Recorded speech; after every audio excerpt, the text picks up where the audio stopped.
Kiprotich. I come from the party that gained Kenya independence, that is KANU Party. I'm the National Youth Secretary.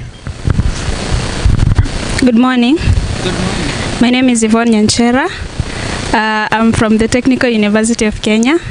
I'm a student there and also a student leader. Thank you. Good morning once more. Hey, hamjakunywa chai? Good morning once more.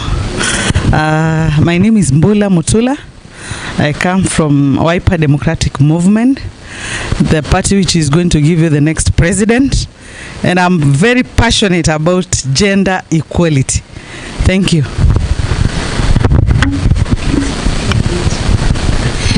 Good morning.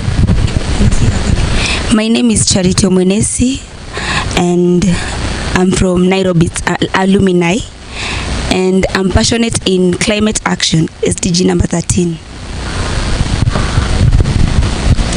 Morning. I'm Doreen Afula, alumni at Nairobi, and my passionate is about sexual reproductive health and rights on young people, SDG number 3 about health. Good morning. I'm Sharon Josiah, an alumni of Nairobi, and I'm passionate about SDG number 3 and mental health. Good morning. My name is Faith Victoria, representing Nairobi. I am also passionate about SDG number 3. Hi. Joeliza Mwangi from Nairobi. I'm passionate about SDG number 8, decent work and economic growth. Good morning. My name is Hope. Good morning. My name is Hope. I'm coming from Nairobi. I'm passionate about SDG number 5, gender equality. Good morning. Hi. My name is Michelle. I work with Nairobi as well. Passionate to see the SDGs move, but then SDG number 5 takes my heart a lot more. Hello. Yeah, good morning. My name is Pauline Gogi from Nairobi, and I'm passionate about SDG number 3 on non-communicable diseases and mental health. Thank you. Good morning. Good morning. I'm Fauzia from Nairobi. I'm interested on SDG number 10, reduce inequality. Good morning. My name is Brian, also part of the large Nairobi team. Very passionate about SGD number 5 as well. Being a male, felt nice to participate in that fight. Good morning. My name is Priscilla Mucha from Nairobi. I'm passionate about SGD number 15, that is life on.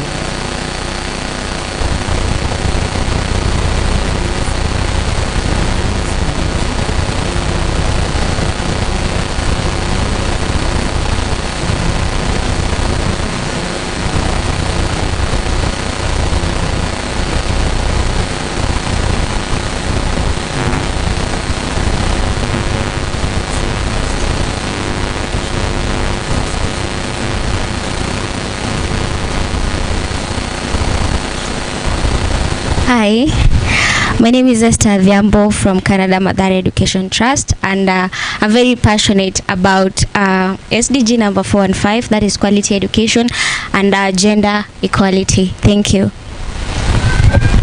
Good morning.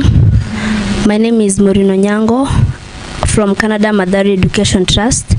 So I'm passionate about SDG number 5, which is gender equality. Hi everyone. My name is Carol Mwasia from SEMI Trust or Canada Mathare Education Trust. I am passionate about SDG 4 and SDG number 5, quality education and gender equality. Hi everyone. I'm Faith from Canada Mathare Education Trust. I'm passionate about gender equality. Good morning. I'm Sydney Richo from SEMI Trust. I'm passionate about SDG number 4, quality education. Morning. I'm Glanton Mageto from Canada Mother Education Trust, passionate about SDG number 5. Hello, morning everyone. My name is Hilton Nyabua. I'm from Bungala Disability Network, Nairobi. I hold the post of organizing secretary and also Faith Nora Lukosi Foundation as the head of disability. I'm passionate about 4 and 5. Thank you. Jacqueline Atika Mukolwe from Makadara Sub-County. Okay, I'm here as Hilton's guide. Thank you.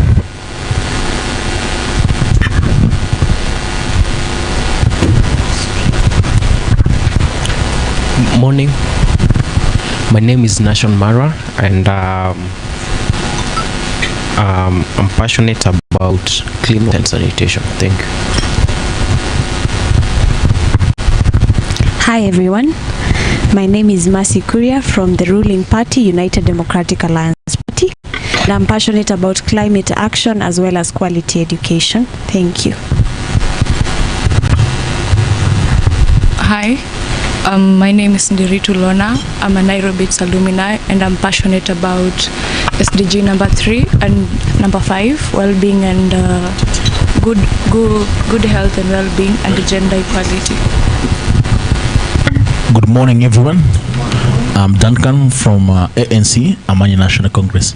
Thank you. Okay, so we have some new entrants. Najua ndio mumefika hamujapumua, but because you caught our attention as you are walking in, just tell us your name, your organization or political party, and which SDG you're most passionate about. Hello everyone, good morning. I'm Esther Gashanja from JR Productions. It's a media company. I'm new to this, so I'm open to learning everything. Thank you. Ladies and gentlemen, good morning. My name is Abdiaziz Adam from the Democratic Party of Kenya, and I'm here to learn and unlearn most things about the SDGs and how the youths can interact together to form a good governance and a futurative regime. Thank you. Okay, thank you so much. I hope everyone has introduced themselves. So I'll give a chance to the CMD team to also introduce themselves, and then we can head over to our online section. Naona wamechangamka sana, so we'll be coming there. So I'll give the CMD team an opportunity to also introduce themselves.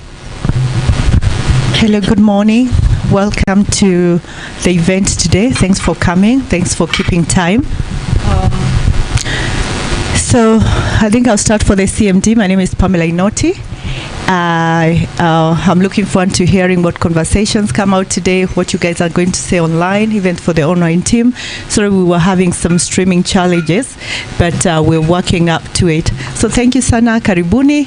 For those who are learning, learn so that you can also teach others. Thank you. I'm passionate about SDG 16, strong institutions, peace and justice. Why? Because everything rests on strong institutions. Unless we work on that to implement whatever we're working on, I feel that's the buck stops with it. Thank you. Good morning, everyone. Thank you. Thank you. Good morning everyone.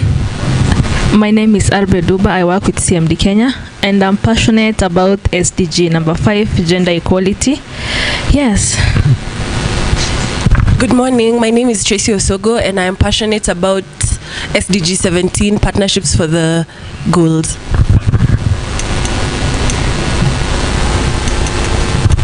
Okay. Mujipige makofi. Okay. Mujipige makofi. That introduction was... Kama hiyo ndio makofi mnajipigia. Jamani na ya wenzenu. Thank you. That is much, much better. I am looking at our Twitter, for the CMD Twitter. I cannot see your selfies and your hashtags. Is it possible that they got lost somewhere in our gallery?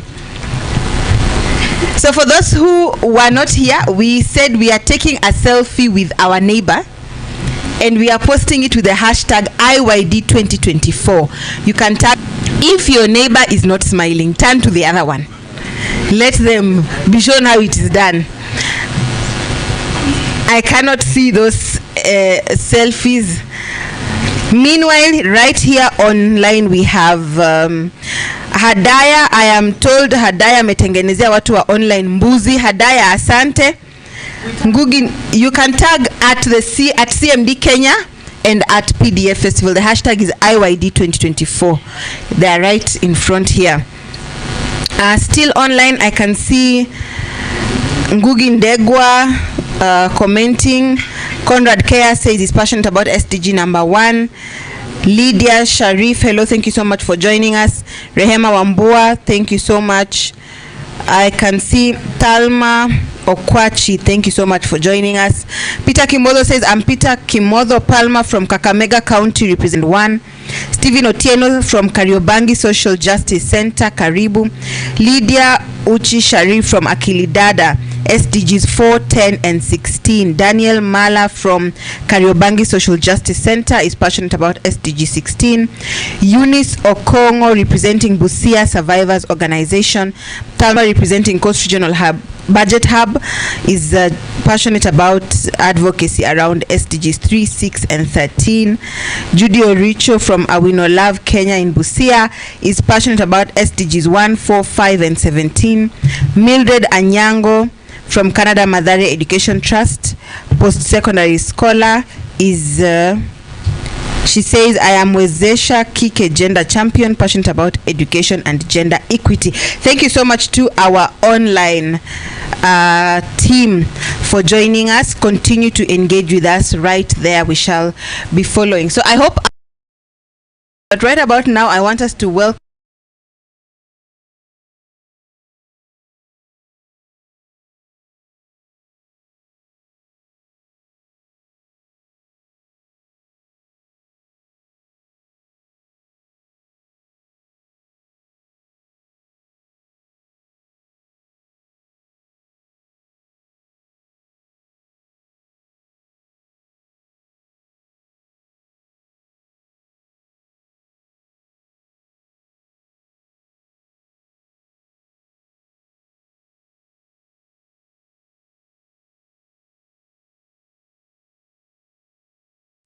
a lot of times the government and the political space have secluded the people who really need to use this information, who really need to reach this information, by making it very complex and in very big words and in jargon, so that watu wenye wanapenda kusoma peke yake ndio wanabaki na hiyo information, and then the rest of you are just like, hizo ni vitu za watu wa siasa. Okay, so technology has been used a lot as a strategy to break down. Do you guys have any questions? Comments? Concerns? Do you? Okay, you're just thinking. Any questions? Sorry, just to take you a little bit back, I think you mentioned a product that you guys have, something to do with mental health, especially for people who've just come from prison. Yeah. I think I come from the Nairobi Youth and Student Leadership Forum. I think probably we have a couple of people here. My name is Israel Agadiru, and part of our key agendas is to ensure positive mental health for youths across the country. So I'd just like you to just take us a little bit, just one more time. I know you had mentioned it, but just repeat it one last time, how that product specifically works and how probably we can be able to interact with it even though we are not in prison. Yeah. Don't feel the pressure.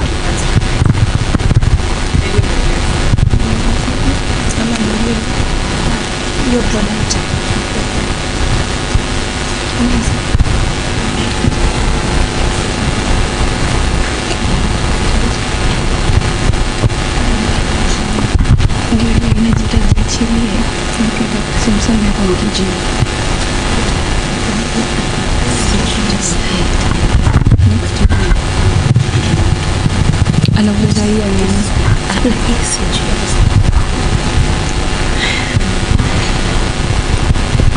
I will answer something related to that, but not this one specifically, because I've designed an app on mental health, but it was to help people with mental health issues, because they are afraid of maybe speaking up because they lack people to trust with the issues they are facing. So we had designed an app that they would look for a psychologist or someone to help, but anonymously, because again they are afraid of giving out their details. After signing up anonymously, they will give out their city and maybe choose a doctor based on if they see the details of the psychologist relates to whatever they are going through or whatever they want. Also regarding to this, the web app will help the inmates before and after. It will just give them support. We've implemented the use of AI chatbot using Gemini. It will help them book appointments with their mentors or their counselors, or if there's any event relating to maybe like if there's any games, any activity, if you go on the website, it will pop up. There's an event coming on the 14th of September. It will help you do even something like that. All right.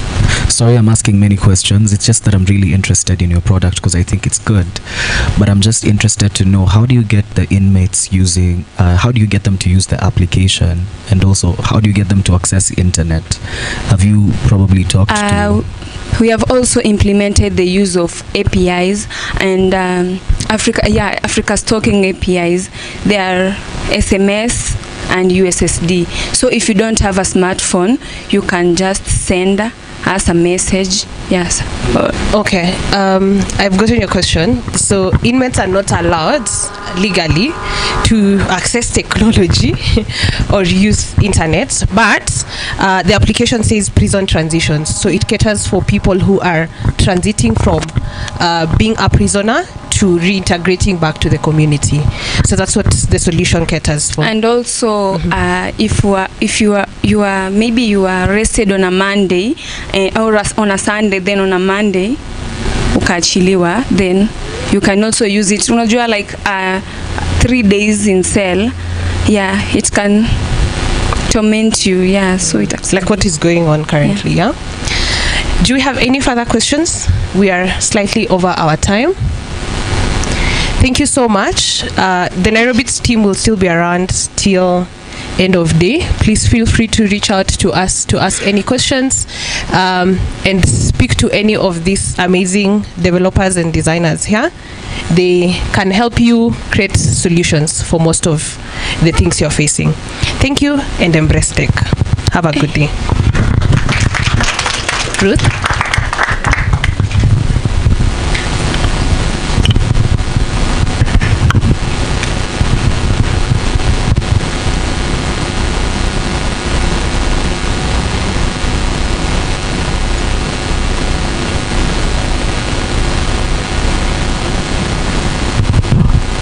Okay, let's give them another round of applause. A better one, a better one, a better one.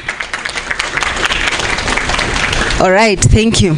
So based on that, I had us give them some questions, but I'd like us to also just go around and say, listening in on what we've had, what are some of the items that we have picked that we really feel that we can embrace? What is something that they said that you felt, oh, I didn't know that this could work? So we are here to teach each other, right? So what are some of the things that you picked from that presentation that made you feel, oh, I think this is something that needs to be sensitized for more people to hear it? My spirit is telling me someone is looking at me, wants to speak, but their hand is not up. Is my spirit correct? Anyone? So I think maybe we can ponder on that, and I hope that presentation, Michelle, I don't know if it will be available for them to also internalize. Now, as we were introducing ourselves, I had, some of our political parties introduce themselves. I had organizations introduce themselves. So I just, in line with the theme of International Youth Day, and I think I read it earlier, but just to make sure we were all listening and we all know the theme, please someone remind us, what is the theme for today for IYD? Hey, you look like you want to say something. What is the theme? From? Okay, thank you. Saved by the gentleman. So yes, so that is the theme this year, from clicks to progress, and we just like to just go around and hear in your organizations, because the theme is from clicks to progress, youth digital pathways for sustainable development, and we have been using technology a lot. In the past weeks, we've been using technology to sensitize ourselves about the different processes in Bunge, in Assembly. We've been using it to organize and to mobilize ourselves. So when we have an inward look at our political parties and our inward look at our organizations, what are some of the areas in which we can use civic tech in our organizations? What are some of the areas we can use technology? In our organizations and our political parties, how can we use civic tech? How can we use technology to enhance the civic space, to enhance sustainable development around this conversation? Technology could be as simple as your phone, or as simple as the desktop in the office. Yes, there is a hand at the back.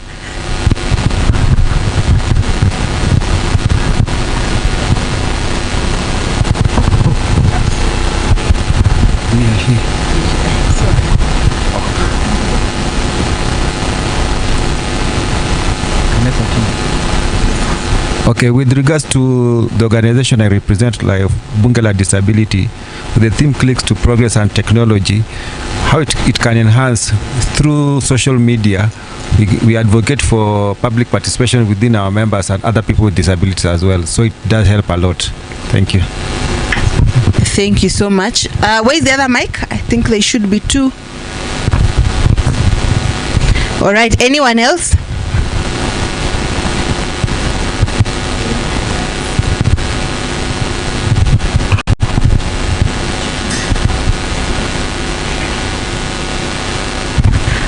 Okay, in regards to using tech, I will say in storing, for instance, at Nairobits, for storing the data of the students using tech, so that we don't have to store so many files, which by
take their contraception method there without being judged and without being known with, and you can move from one area to another area without no one judging you.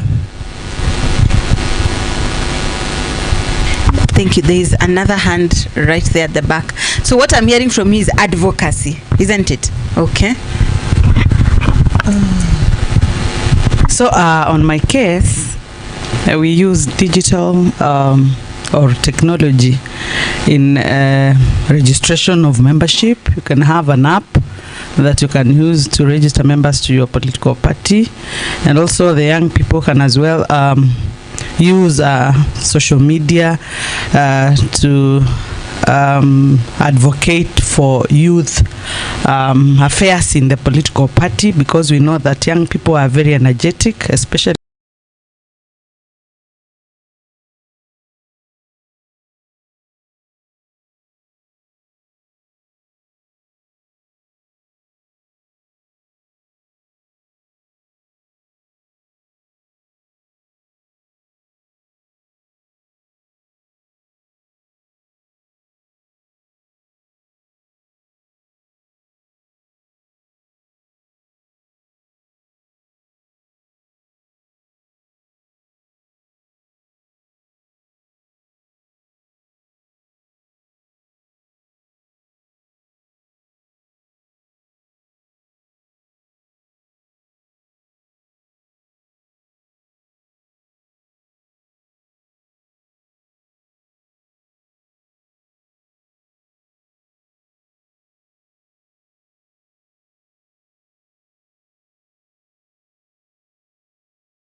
books, online classes, and if you can remember, during the COVID pandemic, most of the universities were closed, and someone wise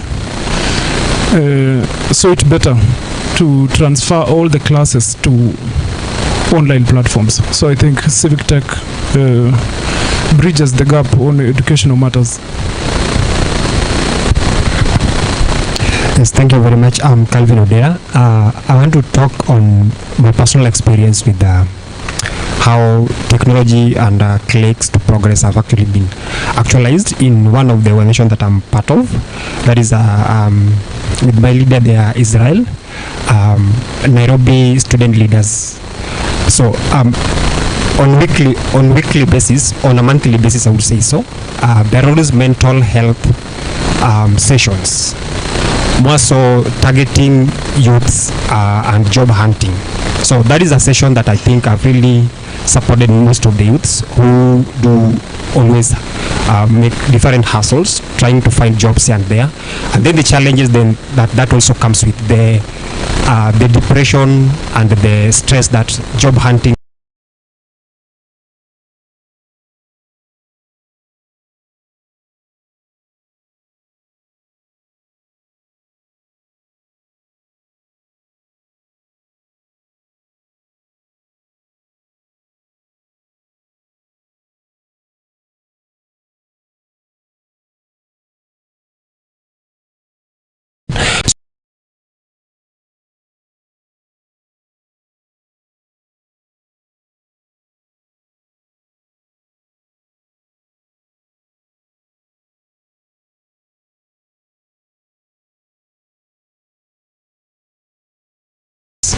when we're using all this technology. How safe and well are we mentally and physically and psychologically? So as we embrace all this technology, let's also think about our digital diet and wellness, so that we also don't connect and forget about our well-being. Thank you.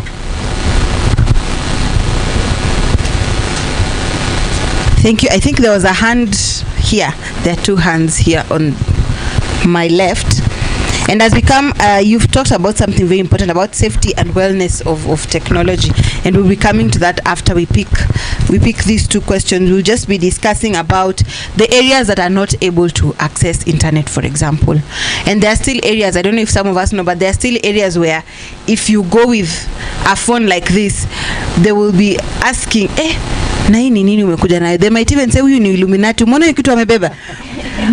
I know we're laughing, but on a serious note, there are areas where they're still not tech savvy. So I know we'll be coming to discuss that also. So we'll pick these two hands and then we continue.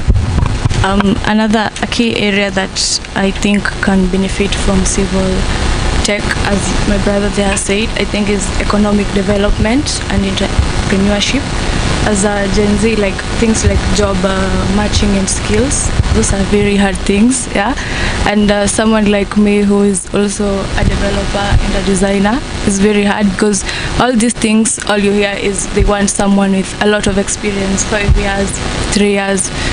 It's as if they wanted me to start learning when I was in Form 2 or something, yeah. So I think it's very hard, and I've also been working on a project that aligns with that, and I'm sure when it's out it will help a lot of people, yeah. So I think there should be more on that, yeah. Ours is just probably to talk about how technology has really helped us as a youth organization to scale. So our organization is known as the Nairobi Youth and Student Leadership Forum. We are based in Nairobi, but then we've got membership across all the counties in Nairobi, all the counties in Kenya. So long story short, we're 2 years old, but we've got an active membership of about 3,000, and we've got an immediate reach of about 2,000 to 2,500 of all our members. So 2 years ago when we started as a very politically based organization, but then we took the narrative just a little bit away from politics now to get into the real issues that were affecting the youth. And we did that based on being informed on data. And I'm telling you this because there's actually a small, very short 1-minute story to it. So we did a huge survey trying to understand the different problems that youths were going through. And at first we tried to do it through questionnaires, and we actually literally printed a lot of questionnaires and handed it over to different people and also a different leadership in campuses. But unfortunately, after spending a couple of thousands of shillings just trying to understand and learn the data, we were not able to until we actually had to implement the use of technology. And what we actually started with was WhatsApp. And we did this because we were trying to understand the real problems that are affecting the youth, so that we would be able to see how we could start conversations, and also not just start conversations, but also how we would come and develop solutions towards solving those problems. Now, how we were able to, or rather what the data told us is that there was a huge problem in mental health and job hunting. And basically the mental health issues and the mental health struggles that usually come when you're hunting for jobs. So we began mental health and job hunting webinars, whereby we have been able to attract over 1,000 people in our WhatsApp group. And it's amazing to see how simply technology, how clicks to progress have been able to help us scale.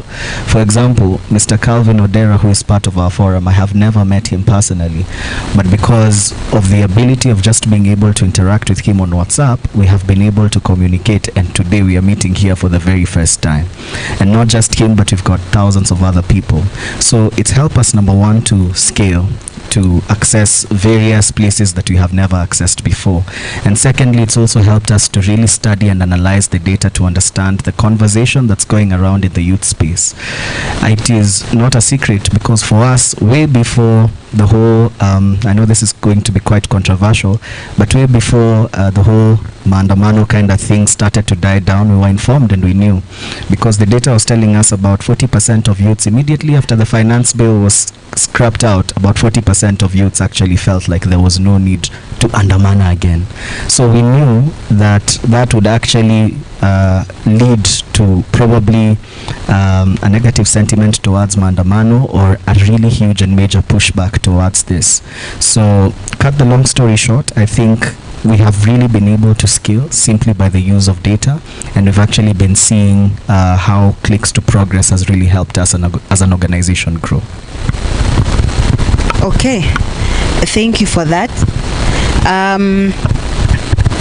So picking up from what you have said, moving from from clicks to progress. And using the example you have used of Mandamano, so I just want, by a show of hands, how many of us learnt about Mandamano online? Okay, so looks like most of us in the room, right? So I think that is a good example of now moving from the digital space to progress. And now picking from some of the examples you people have given, there are examples on, someone spoke about access to education materials, using the applications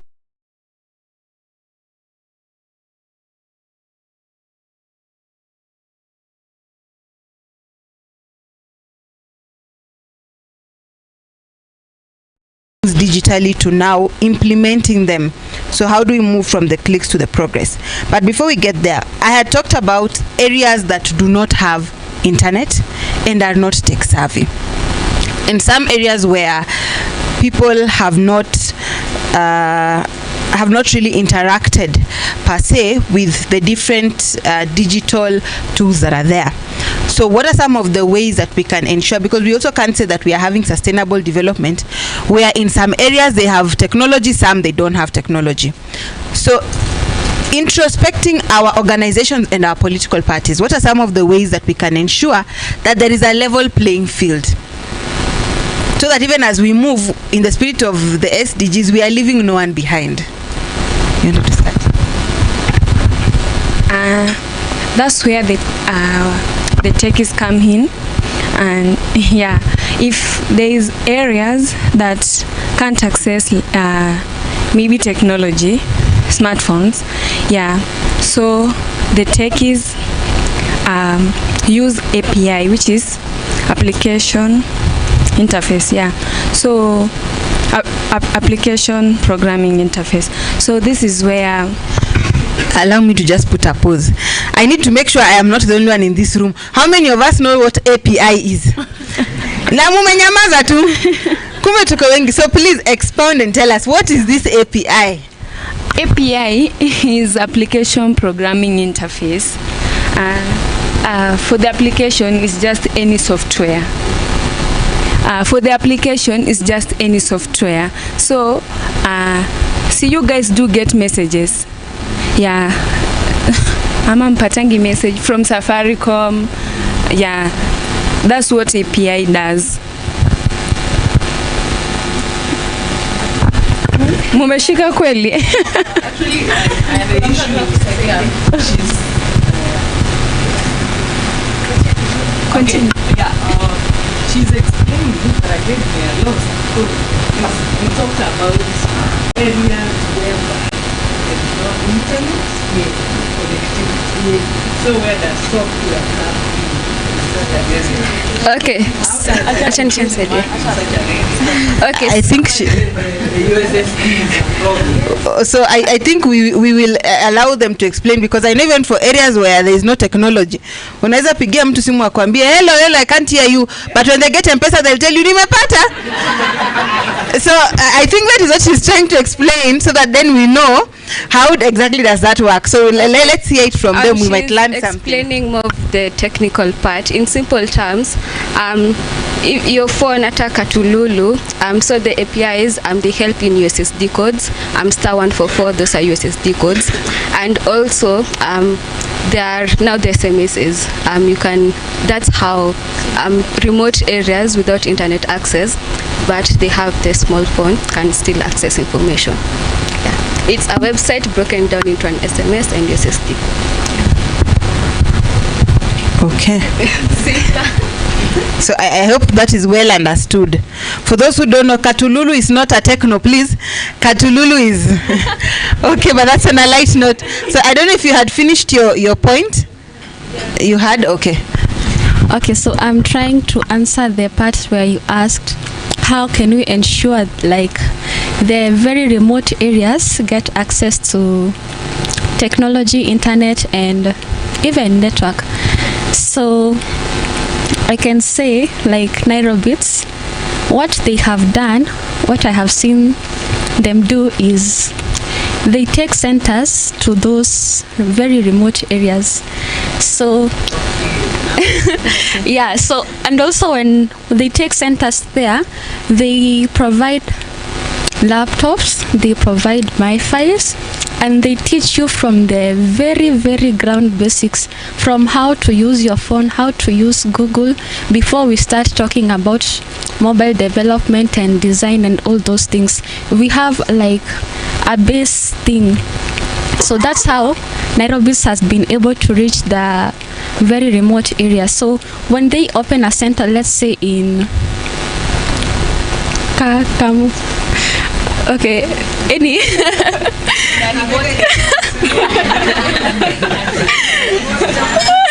okay, let's use Kakamega. If they open a center in Kakamega, they will bring modern laptops, they will bring phones, they will bring Wi-Fi's, and they will teach you.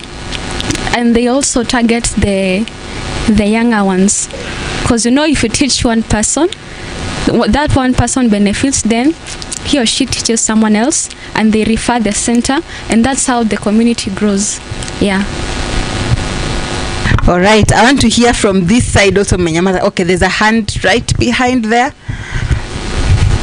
How do we ensure that those who are in the remote areas, and maybe as we answer this question, let's also look at our organizations and say, so for me, from this and this organization, I think this is how we can come in. Answering your question, how do we move from clicks to progress? Nairobi, it's mentioned one of the projects that they are coming up with, the Wanjiku Assistant. It's passionate about reduced inequality. I think that's a great one, but my concern is like creating enough awareness. You know, apps or those platforms tend to be created, but still they're not reaching like the people that they should have reached. You see, like Mesh. A number of you have heard about Mesh. It's a platform for jobs and all of that. Can adverts or enough marketing be done, effective communication to reach the actual targeted audience? Yes, that's all. Thank you. Are there any other hands on this side? I know in the next hour or so we will be having a live simulation of one of the civic tech apps that are there. One of the apps that have incorporated, or one of the organizations that have incorporated technology and civic education. So I know they will be coming to do that presentation. So it's good for them to just be able to hear what are some of the things that our organizations can do and how do we move from there. So we have talked about we've talked about what we can do about in the remote areas. Now there was a question on safety and wellness of using technology, and I know a lot of us have seen people using technology in the online space both for the good and bad, from cyberbullying to advocacy like someone spoke about. So there are different areas, and I'd like us to just touch on this a bit, even as we are maximizing technology and we are maximizing for the sake of civic education and using our civic duty. What are some of these risks that we need to be very aware of? And as individuals in different organizations, how can we mitigate these things? For example, if we are moving from skills to progress,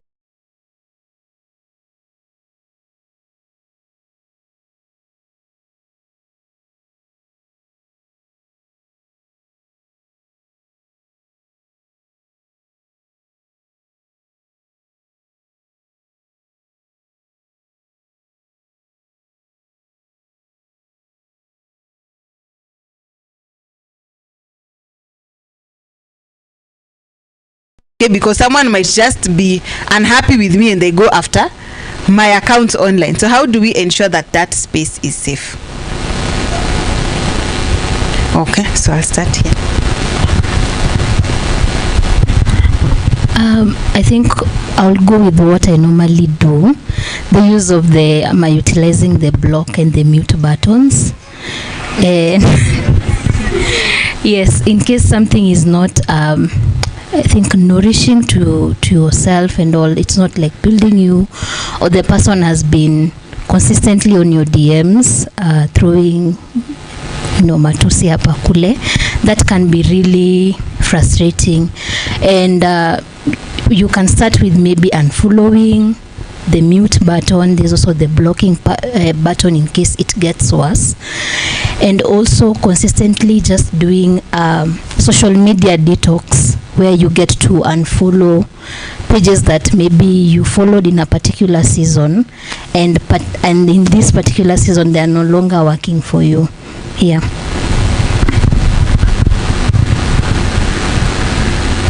Okay, anyone else?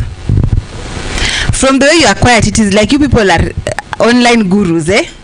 You don't have trouble with online spaces. Just to add on what my sister said, as an avid user of like TikTok and Instagram, normally options of reporting, you normally find like content creators complaining, you've reported my post, you shouldn't do that. Like normally what we do, you report, there are normally buttons of not interested. You sort of train your algorithm to bring whatever data you want, and if you don't want something, you just report and stuff like that. So it promotes safety. Currently I think on TikTok, you aren't even allowed to post bloody something that has blood on it. You can't post due to the young users, and you can't say the word death. They're normally this what's it called, this to like you just aren't allowed to use such words, and if you fail to comply to those guidelines, your account is banned. You're actually banned from TikTok and stuff like that. Okay, anyone else? Yes, so we'll pick this hand and then we'll come to this hand at the back.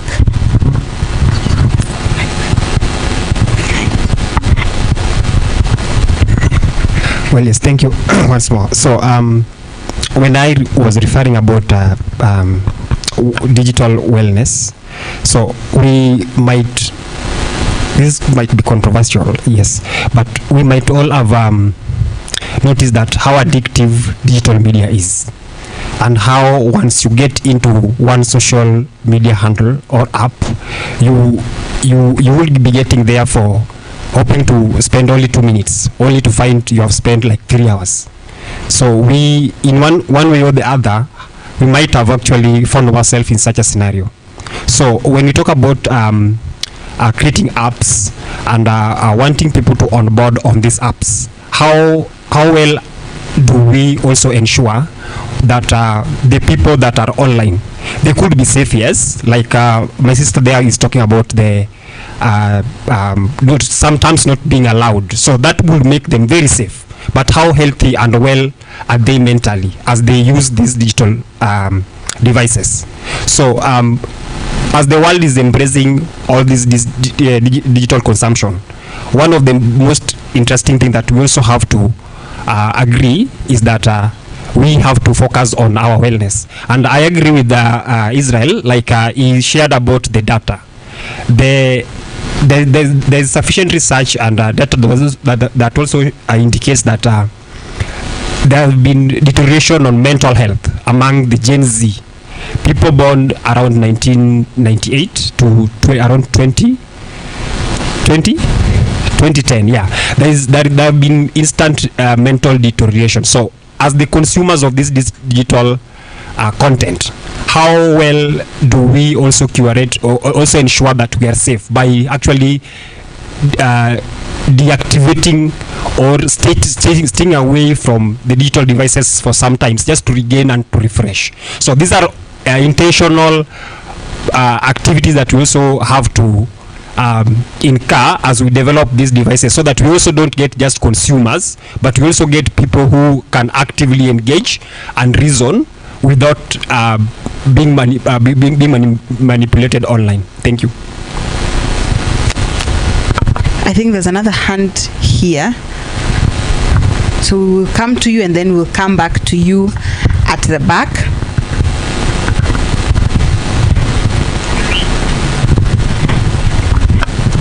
Okay, Okay, I think the government really needs to sensitize the public on data privacy and also data protection and security.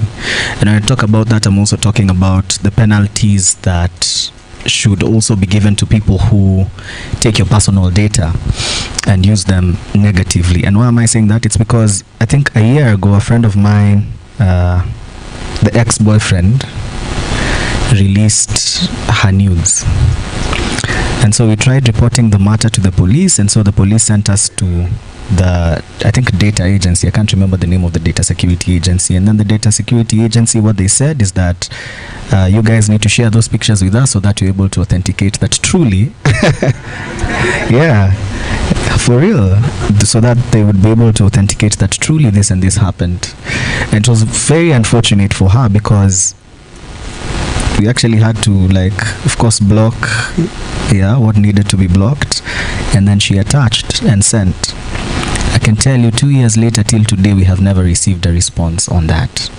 So we really need to try and understand and also push the government through probably arms like CMD on the importance of sensitization, and also to push them to do something towards putting these perpetrators to book and to justice. Okay, I know we are still digesting that. So there was a hand at the back. Yes, then we'll come to you. And so even as we are answering this, let's talk about how do we measure then the impact of civic tech. So we are doing all these things, we are sensitizing all these agencies. Sijui ni nani ameniangalia na macho mbaya, but we are doing all these things, we are sensitizing the agencies. In our organizations, we are putting all these measures. So how do we know whether they are impactful or not? How can we measure whether they are actually working or not? We've gone to the remote areas, and I don't want to say Kakamega, as someone said, but we have gone to the remote areas. So how do I ensure that whatever activity we are doing is actually having some impact, and we are not doing it just for the sake of doing it? Answering your question, how to ensure safety in our spaces, online spaces, quality verification of users. I have a story to share about that. I'm a member of the National Student Caucus. Don't know if you've heard of it. There was a time in a Zoom meeting with international students, and some, how do I call them, West timers.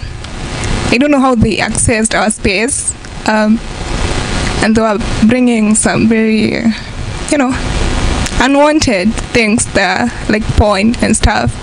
So enough quality verification, collection, correct data, personal data, to ensure safety. And Israel mentioned my other point, penalty charges and such, and a creation of an icon for you page, like those questions, what would you like to what kind of stuff or content would you like to appear on your page? Thank you. Okay, thank you. There was a hand here, and after this hand, I'd like to hear some of these faces that are smiling and not speaking. The smile means you have something to say, so please, I will be coming to you.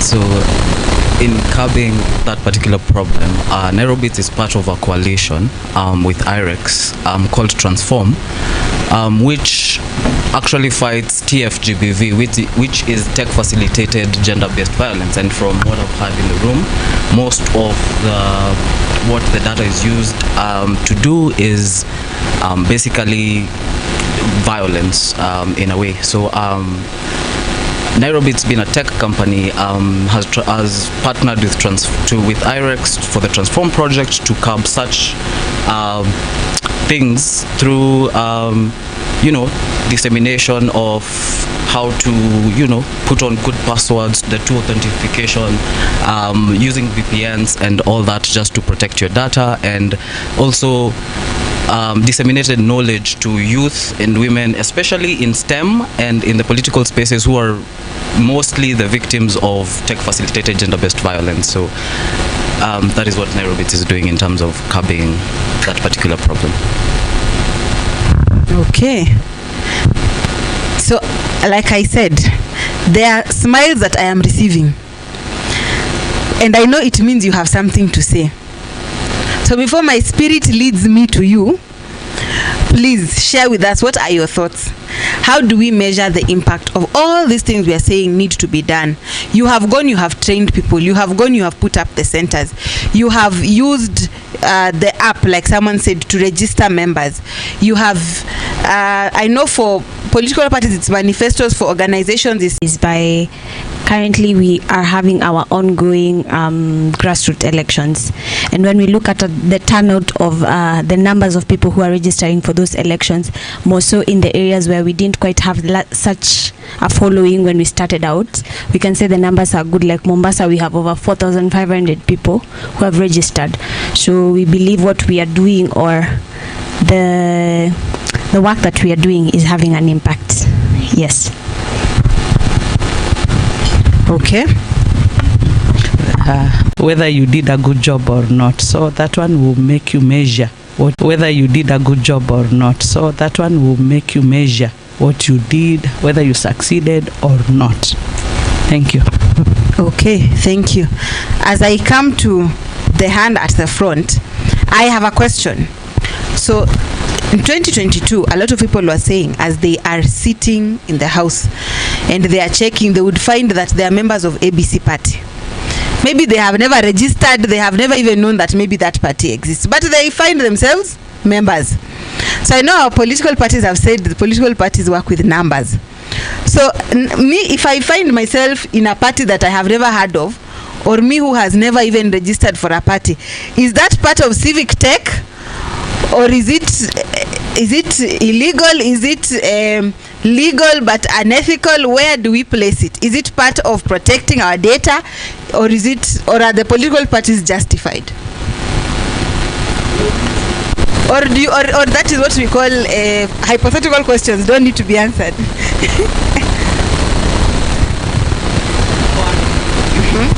Really the political parties. So I think that question will go to the ORPP, because during the electioneering period, many political parties members normally have that problem. You will find that someone has never been into any political party, but you are a member of a political party.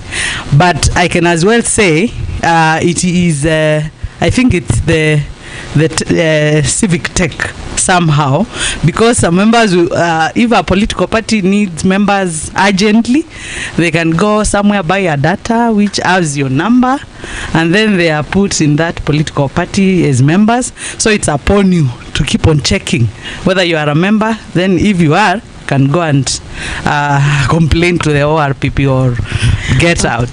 Okay. Yes. So I think there are some reactions to that, and we'll be coming to that. So there was a hand right in front. You wanted to say something? You can start there. Okay, so we'll have him, then we'll come to the front. Okay, hello. I'm Kelvin from Semi-Trust, and my answer goes to the question on the impact the civic tech has. How well can we know that it's working? So I feel like we can have a platform where people can share their stories or their experiences. I feel like that can also help in the SDG number 13. Was it 13? The one on mental health wellness, where at least if we have a group of people who have been in a situation and they came out of it or have gone through it, and they are willing and have that confidence to share their stories, at least there are some people who can learn from them and maybe feel that like they're not alone, and they can also go through them. Thank you.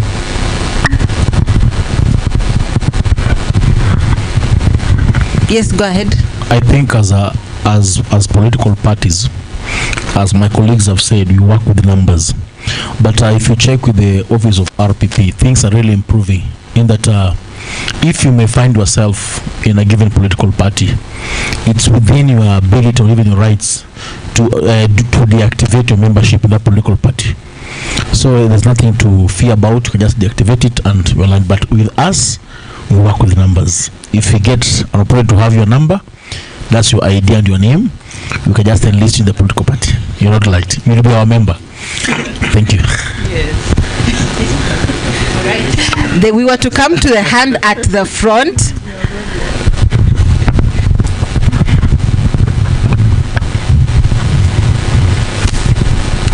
Okay, so on the question about political parties, I'd like to ask us as Kenyans, how often do you question the things that are asked from you that you think are not things you're supposed to give out? So for example, you are visiting me and then you get to our gate and then they tell you, what's your name? You say your full name, full given name. What's your ID number? You say your full ID number. What's your phone number? You give your phone number. Who's your next of kin? You say my father, and then you give your father's number. Or you say my spouse, and then you give your spouse's number. What time did you get here? 11:20. They write, sign here, and then you sign, and then you go. But you just came to visit. No? What's the use of all of that data? In case, what do you need my ID number for? Who you're tracking me as who? You're our guard. What you need at most, you just need to know my name and my phone number. Because right now, if I get lost, Sindo, I walk downstairs and then a Subaru comes and then I am picked up and then I'm put in that Subaru. What will people describe? They'll say she was wearing a white sweater and then pants and then say last seen near Marsh Park. Sindo, do you see my ID number circulating? But they need to track me, no? They need to track me, no? So you need to start questioning, and if someone is asking you, what's your ID number? You can just ask them, what do you need my ID number for? And then they say, it's needed. By who? And then, so a lot of us willingly give out data that is very crucial and important that can later be misused, because a lot of people that we give power do not take a lot of responsibility with that power. So just question the hotel signing sheets. What does it need at most? I'm not saying don't sign it. What does it need it at most? In case you have parked your car somewhere, what do they need at most? Sindo, they need your number plates and they need your phone number in case something happens to you. And then some places they don't even need your phone number. Yeah, someone can just come to you. So please be very careful and question a lot. You're giving out terms or rights on an online app. It's for loyalty points. Why the heck do they need your ID number, passport number, and color of your eyes? Yeah, so just question and say, I'm not comfortable to give out this data. In fact, nothing will happen to you. Sawa, nothing will completely happen to you. Just say, I'm comfortable to give out this data, this I'm not comfortable, and then continuously just make it practice. Do not willingly give out what is yours to people that do not deserve it. Sawa, yes. Start today. Ask CMD what they need your ID number for. Okay. There were some hands at the back, then we will come to the front here and here and here. On the impact of the civic tech, how to measure. I think we are a social media generation. That's where you can find how impactful you are. And through that, it is through monitoring how the participant or people who came across your activities, and you monitor their engagement on social media. For example, if we can hypothetically speak of Civic Voices app, if it has impacted a lot of people, they will post about it, and also they will tag civic voices, and that's how you'll get to know how impactful it was. And also, when you have such kind of engagements, you will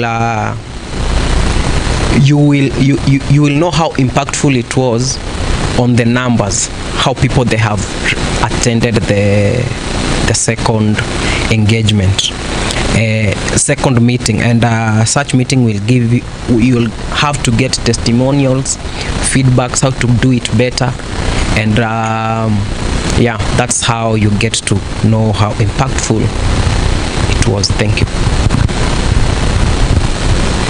Thank you. We'll come here. But even as the mic is coming, I'm wondering, like you said in this era, and as someone said at the front, do we get feedback and testimonials, ama tukifanya makosa ndio tunasalimiwa? Do we get good criticism as much as we get negative criticism? Maybe that is a thought we need to ponder on. Yes. I think first of all, just thinking about how the impact of civic tech is in the Maandamano, right? So first things first is evaluating the government's response. So the effectiveness is how prompt, the government responds. And I think one thing is feedback mechanism, where you monitor whether the civic tech initiative leads to a good response from the government entities.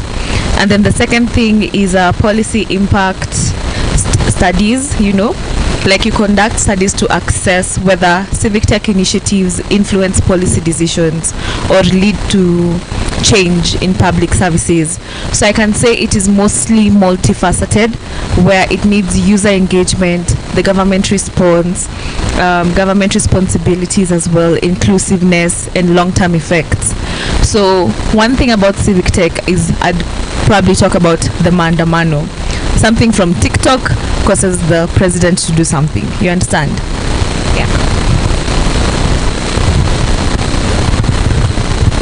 So I would love to speak about feedback, and mine probably would be an experience from my organization, and I am a lived experience of someone who has overcome drug addiction, and I formed an initiative in Kibra, of which we began a support group system in Kibra.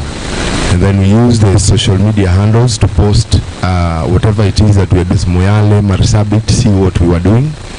And they decided to pick up. We shared with them how we began, and probably how they can get to people who have mental.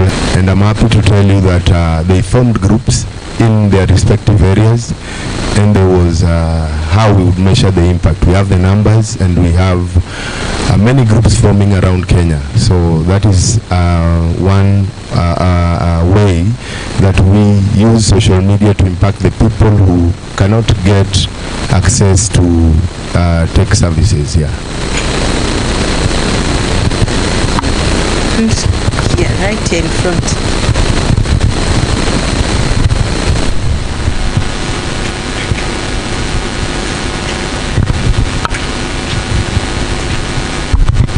Hi. So I'll start answering the question on feedback. I think first people receive negative comments because people don't really know what you're doing. But as you grow, as you progress, as people see what you're doing, it becomes positive. And on the question on how we measure the impact, as a program, we're located, CME Trust, it's located in a place that is not really remote, but it's a place where people aren't really exposed to internet, these smartphones. It's not easy to get people with it. So we utilize posters to amplify what our programs are doing.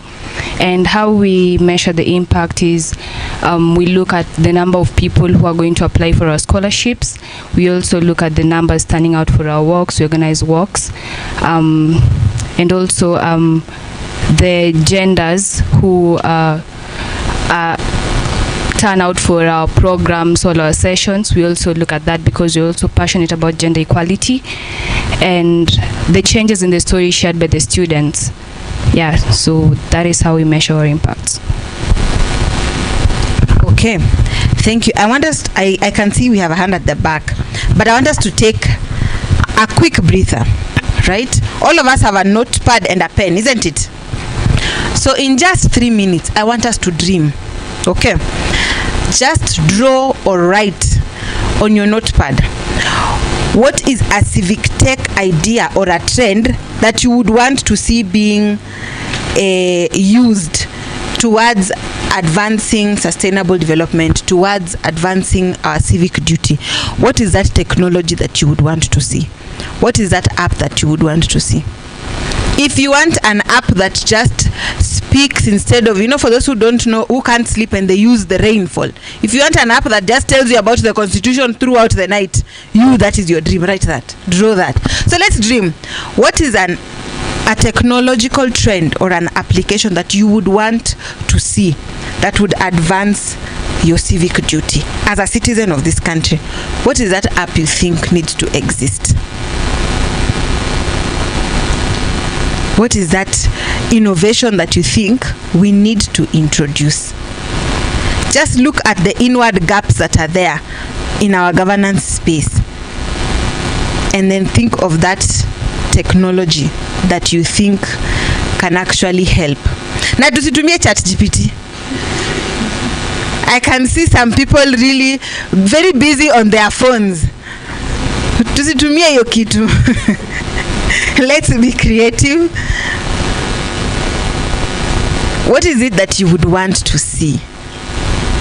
I can see some are already done. Ama ni kwanza tujaanza. You're still dreaming. Okay. Whichever, be as creative as you would want to be. You can draw, you can write. If you think you would express it better while singing, we will give you that opportunity also. So you can be as creative as you would like.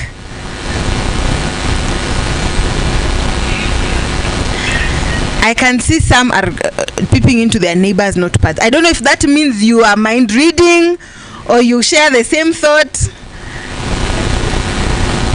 You share the same dream. Okay. Is there anyone who is almost done?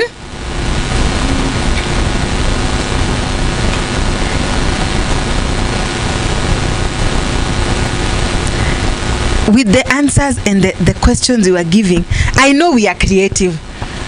That one I don't doubt. So I'd like to see us express that. What is a civic tech idea, a trend, an application that you would like to see? What do you think would be a game changer? It could be, you could write for a political party, for your organization, for government. If you're in the civil society space and you feel like this is something that political parties need to have, that is your dream. Just write it, just put it down. I think we can finish that in the next 2 to 3 minutes.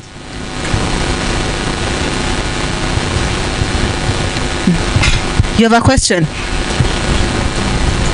The question is, we are dreaming. It's not a question really. We are dreaming. What is a technological trend or an app that you would want to see put in place that would address some of the civic gaps that we have, that would be able to enable you perform your civic duty as a citizen properly? What are some of the gaps that need to be addressed? So you can draw it. What is that app that you think needs to exist? You can draw it, you can write it, you can sing it, you can mime it, whichever is easier for you. So we are just dreaming and putting that down.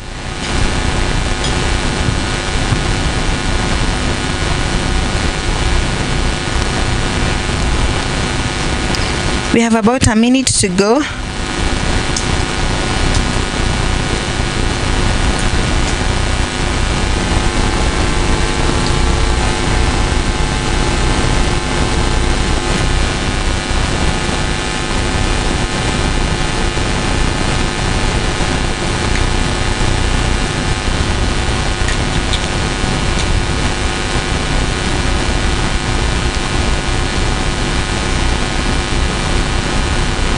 Okay, so I believe we are done or almost done, isn't it? Have we all finished? Hey, some are using the opportunity to show us their drawing skills. Guys. Hey.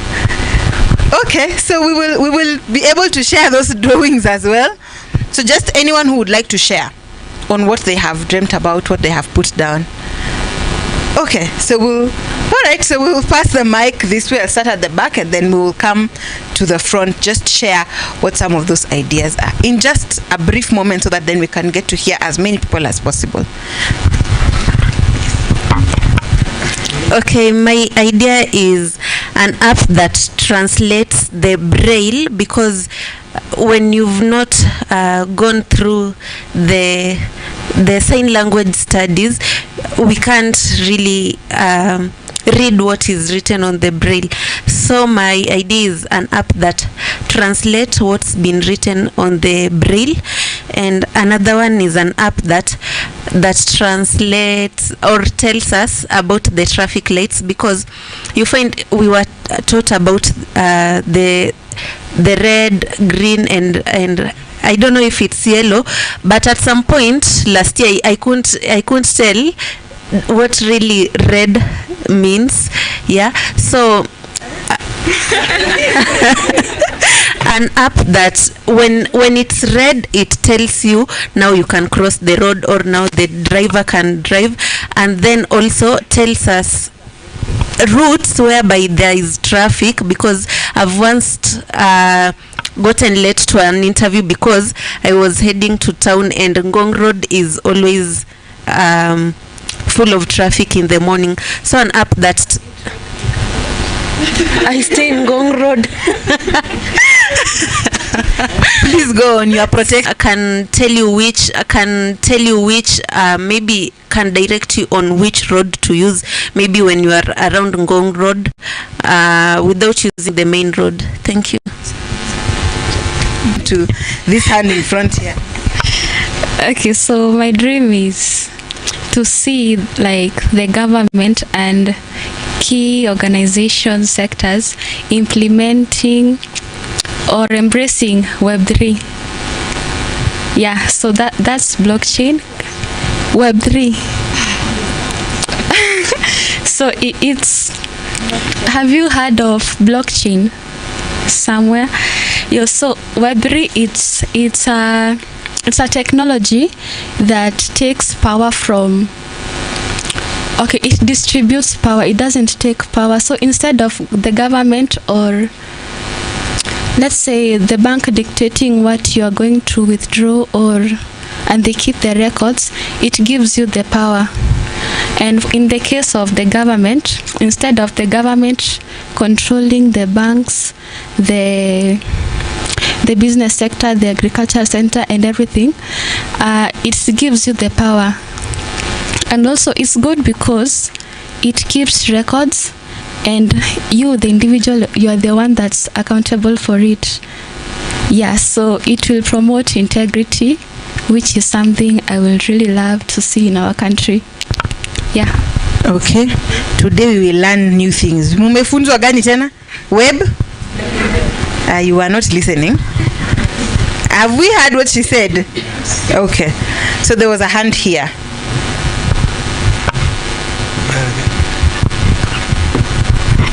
So hi, I'm Esther, and in my dreaming, yes. So I thought of an app. I thought of it in two ways. One was for the organization that we are in, that is the Canada Madhara Education Trust, and now to the government. So the first app, I was thinking of the finance bill.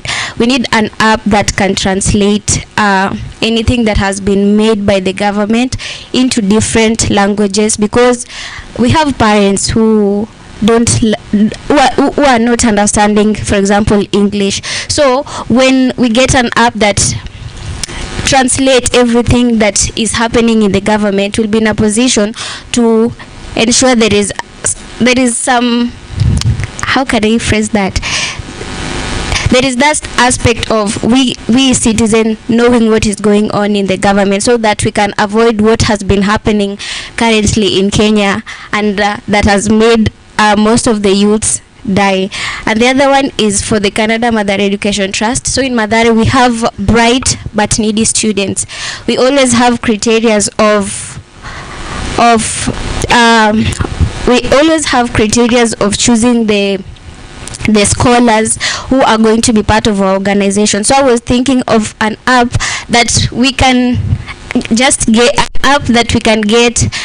donors, or that will direct us to different people who are doing donations to different organizations, so that we can be able, for example, in our organization to get more funds and sponsor more bright but vulnerable kids in Mathare, because in Canada Mathare Education Trust we normally have a limit, and I feel like if we have more than 300 kids who have managed to get more than 360 marks, for example, like it was in last year, we could be in a position to sponsor more of them, but because of funding kulikuwa na shida kidogo. So I was thinking of that app that will directly help us know the kind of donors that are working in for example, SDG 4 of the quality education, and can help us in funding. Yes, thank you. Okay, thank you. All right, so we have the two hands. We'll come here, then at the back after her, and then we come to this side. Hello guys, I'm Faith from Nairobi, and I think we should start voting online.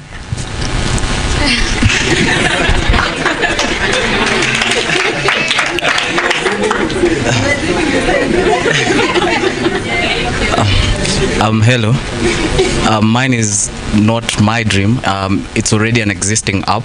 During the recently concluded PDF, Nairobi's got a chance to interact with an organization called Wamuzi Foundation, and Wamuzi Foundation already have an app that is basically meant for the youth and for the women, in terms that teaches and breaks down matters government, matters constitution to the youth and women.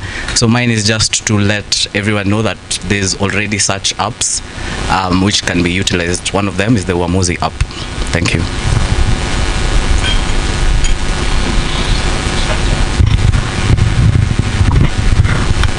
Okay, for mine is about the issue of accountability. So I would love if we could have the app of where we elect our leaders. So before we elect them, they normally have their manifestos. So we try to, in that app, we'll be able to look at if whatever they have been doing, they are aligning with their manifesto. So when it reaches maybe another time to elect them, so we normally go back to see if they have done whatever thing they manifested before, or they were just saying in the name of saying to get the votes. So that we'll be able to look if they will be back, or we eliminate them for good.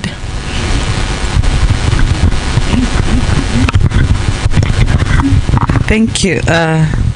It's like we were dreaming in the same dreamland with her. Mine was also about accountability in leadership, an app which can enhance accountability among our leaders to ensure that to make sure that they are doing according to what is expected of our constitution, and if they don't do that, they will be definitely going home according to how I was dreaming. So I think the app can be like something to make sure that we keep them on toes in their leadership, to make sure that they deliver to the common man. Thank you. I think I wish to see to have an app for both the rule of law and constitutionalism, in that if it's the matter of constitution, you may have an app which someone can be able to the constitution can be translated in the most appropriate or the most close language to any other person. For example, the Pokot, in that you will be able to understand the constitution well. Also, there are some rulings by the courts. Sometimes the kwamba kuna kitu petition time imepita 10 years, unajua ilifikaga wapi, ama ruling kama ilifanyikanga. We don't have that track system of those kind of issues. In that, if you have this kind of apps, you can track these rulings or this rule of law in a margin, then it can be a good thing for us. Asante. Okay, thank you. So we'll come to the back even as we come to the front. There are the two hands at the back. And even as we are dreaming and realizing that some of our dreams are similar, can we also think about collaborations? As organizations, I know sometimes we want to do things ourselves, but who can we collaborate with to ensure that these dreams become a reality? Okay, as an environmentalist, I think we should have a technology, an app or a technology that it is an environmental monitoring tool. Like it should monitor the local environment, like factors like noise pollution, air quality, and giving the citizen or the people affected an opportunity to give their insight, or that will benefit policymakers and also the government. On the same, this technology or app, it will keep the public posted on the ongoing projects and policies that need their input. Like speaking of the project, it really demands on the public participation during the process of this project, like the environmental impact assessment. It is very crucial for the public to give their input, how the project will affect them, how it is affecting them. And for example, if we'll have a road passing by Mathare, what are some of the environmental issues the contractor will have to check while the road is being constructed? Now the people of Mathare will give their insight, like the road itakuwa inatoa vumbi and it will affect our kids, it will affect our livelihood. So they'll give their insight, like, you know, they should be watering the road every often, hizo trucks zikipita and stuff. And also this kind of app, it should invite the government to check how their citizens, they are being treated with these kind of projects, or they're being handled with these, their livelihoods are being affected by these projects. Is it for the better, or it's or not? Yeah. Okay, so after that, then we'll come to the front. Yeah, there was a hand there also. So allow me to pick the hands that we have not had, so that then we can get to see one of these civic tech apps live. Then I promise once they're done, we'll come back to the rest, okay? So allow me to pick that hand because we've not heard from him, and then we'll pick from someone we've not had here, and then we'll come back to the rest later. Later, I promise, we will come back to you. Okay. So just that one hand, then we continue. Thank you. On my dream, I drew a story I observed. What happens during public participations, where you find that those invited come in just by the name of who invited them. And you find that when you happen to be part of the participation, you may give an idea, but you will never see anything happening. So I was dreaming of an application that where we can keep track of who attempted to, at least if for example I'm selling something, you see for the content creators, they get a lot of negative feedback, some comments, because I came to think that many people give these negativities because they lack an opportunity or a platform where they can express what they think about what you're sharing with us. Now, I was thinking of a tracking tool application where if I get to that tool, I can be able to give my ideas, give what I think can be possible, give what I think can be workable in that organization or so, and at least there is a privacy. Because you see, again, in these applications we all have, if I have to give an idea or I have to show something, every other person is seen. That's why you get the disability people lack opportunities to share what they have in their minds, because they are going to be underrated or underestimated. So I thought of an application where it is secure. I can share my ideas, I can share my success stories, I can share my testimonials with that organization, and there is privacy and security. Thank you. All right, thank you. That was the last hand. Meanwhile, online, I just want to recognize those of us who have actually put up our selfies with the hashtag. I can see some of our photos are up. I can see Kibet Bernard. I can see Amanda. Of course, CMD has put up some of our photos. I don't know what is happening to the rest of us. Sijui kama ni hashtag imetukataa ama ni simu. We are experiencing the technological hitch we are talking about. Remember that the hashtag is IYD 2024. You can tag at CMD Kenya and at the PDF Festival. So we have the last question, and then we will be having Civic Voices in 2 minutes. Thank you. My dream today, as a youth and as a political actor representing the Democratic Party of Kenya, my dream is partnering with sporting agencies. I think a lot of youths today don't they don't want is it really a burden or is just their laziness? I don't know. But the youths today don't want how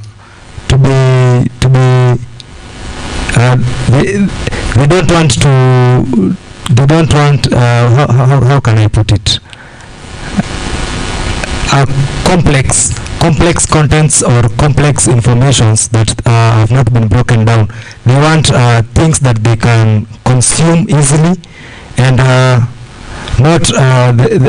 sometimes you find these youths, they have the phones, yes, but the kind of content they consume is not the content that will bring a youth transformation, or not content that would amplify civic voices.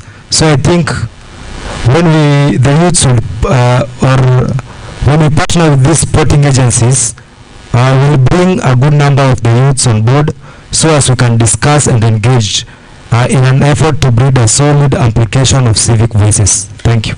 Okay, thank you. And you have finished for us very well, Civic Voices, because those are the next people that are going to give us a presentation. And let's see if they've probably captured some of the dreams that we've had.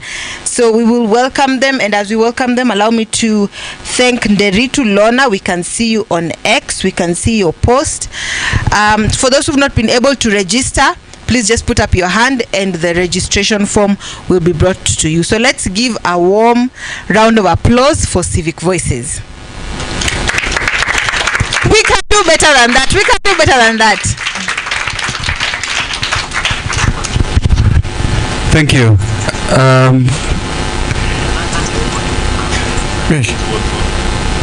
Good morning. My name is Daniel Orogo. I'm from Civic Voices. We have an opportunity here, first of all, to wish you a happy International Youth Day to all of you. So happy International Youth Day.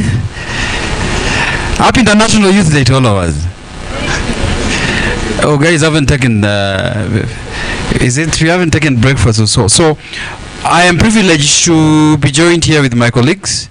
First of all is to acknowledge the Civic Voices ambassadors that are here. Your hands up. We appreciate you for joining us. Thank you. And then my team that is joining us today. So here is Civic Voices, the public participation platform that supports the county government to carry on digital public participation. we have been privileged to use this particular opportunity to showcase the importance of using digital technology through a mobile phone technology and a web application to support the county government of Nairobi carry out meaningful, inclusive public participation. That ensures that we have proper good governance and democracy and public participation in Nairobi. So mine is to introduce my colleague Don Collins to take us through the Civic Voices project and the platform as well, and then we can ask questions if you have. Don. Thank you, Dan. Morning, everyone. So we'll be having a hybrid. There are guys online that will be following us, will be following the conversation as well.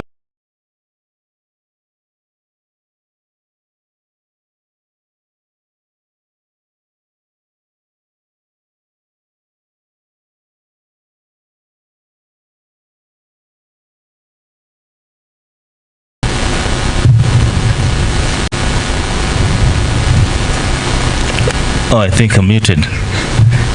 Sorry, Tracy, can you guys hear us? No, we can hear you. Ah.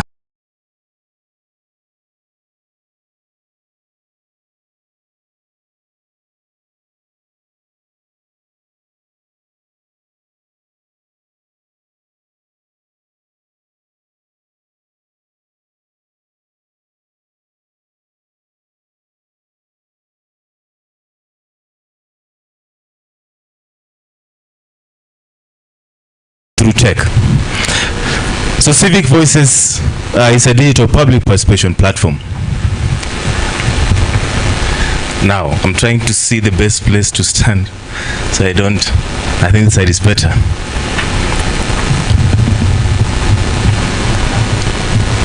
Let me minimize this so that people here can see.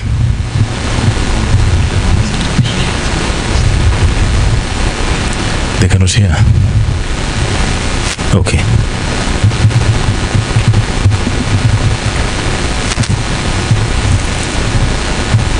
Let me just minimize this so that you can have.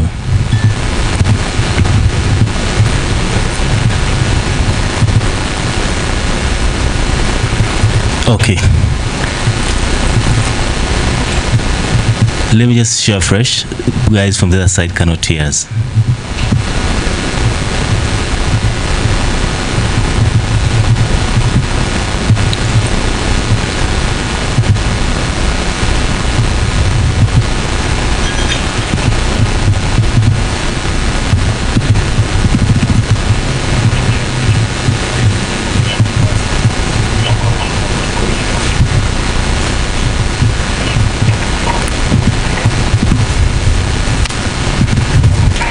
All right.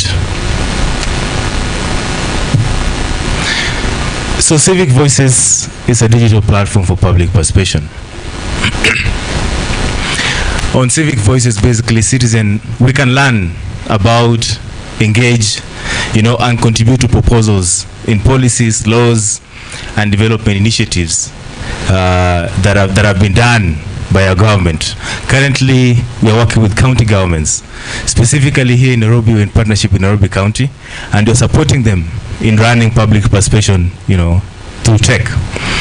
So the platform empowers the people in their diversity.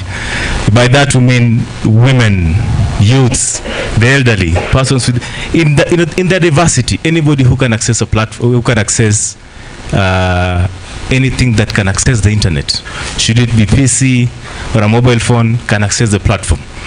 So it empowers the people in the diversity to have their says in decision-making process in governance, enabling their voices to be heard, and duty bearers to make informed decisions based on real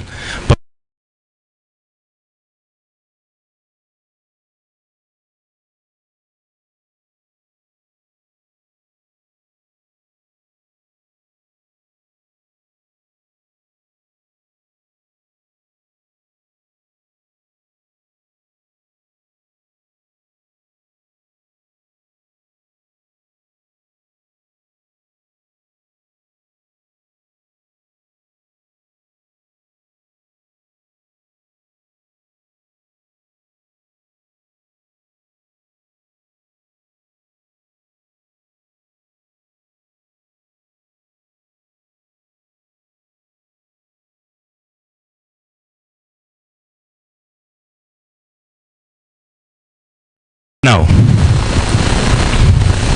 what the platform does are 4 main things: mobilization, collection, information, mobilization, collection, and reporting.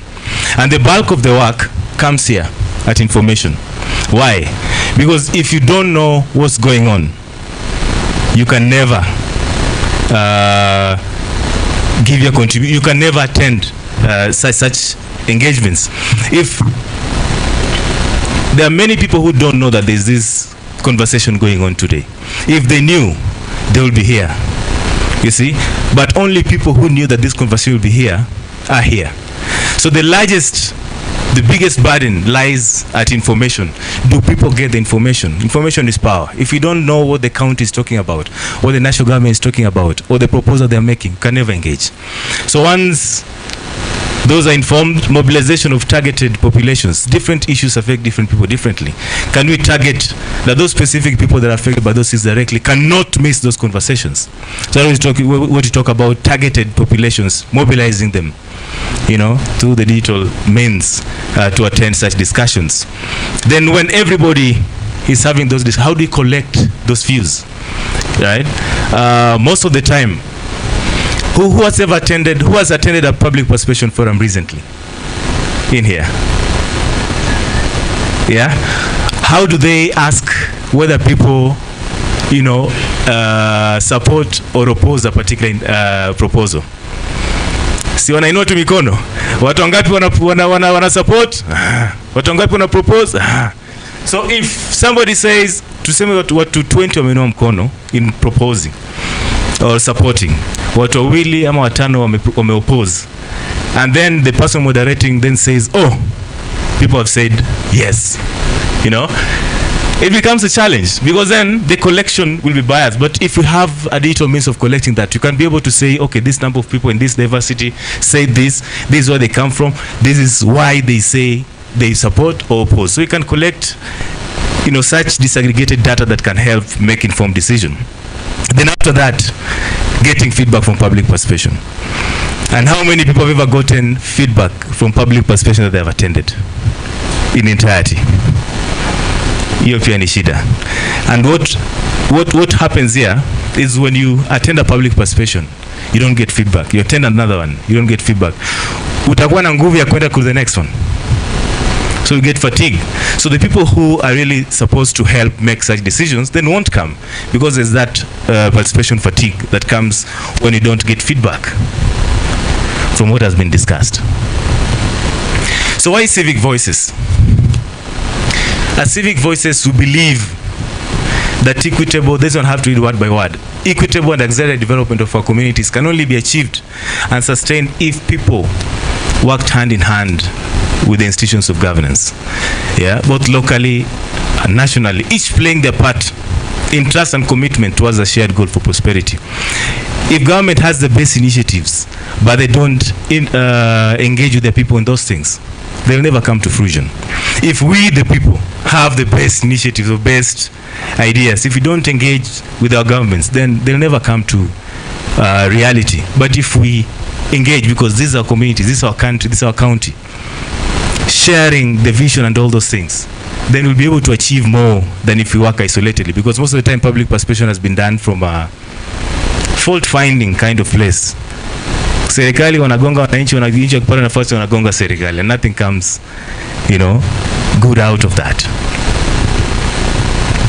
So the goal is to bring public participation closer to the people through tech. That's what you're working to achieve. Can that be closer?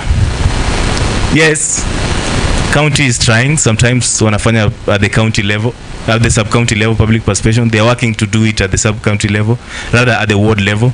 But how closer can that be? So that through tech, you can be as close as your mobile phone, that you can know everything that's going on in the county, engage, and give your views, and raise issues that should be raised with the county. So briefly, some of the things that you can have through the platform is document summary in text and formats. And I'm rushing through this because I've been given a very brief time. Most of the time unapewa 300-page document on the day of public participation to go through it and give your opinion. It's impossible. But can we have these documents early enough so that people can engage with them? Can we break them down away from the legal heavy language and have simple language that people can understand? The same way the president say mama mboga, mutu ya boda boda, all those people. Can we have language that they can understand? I myself, sometimes the legal language is so heavy, and we have them even in video formats on the platform, in explainer videos. Language diversity, can we have it in Kiswahili, English? Can we even go to Sheng? Can we even go to a local vernacular so that people can understand both? Anonymity button, sometimes issues are so hot, you don't want your name to, appear there. Can you contribute as an anonymous person? Sometimes you don't know what the government is doing, and this came from them strongly. Can you also show what the government is doing so that as wananchi, we also go, converse with them in a more constructive way than just criticism? Public good events that are happening, can we know them, and can we, pick the opportunities, take advantage of them? Shareable content on other media platforms. If something is going on good here, you want your friends to join in, can you mobilize them to, have them part of the conversation? Number 7, building communities around issues. Before some issues affect us deeply, can we mobilize more people to have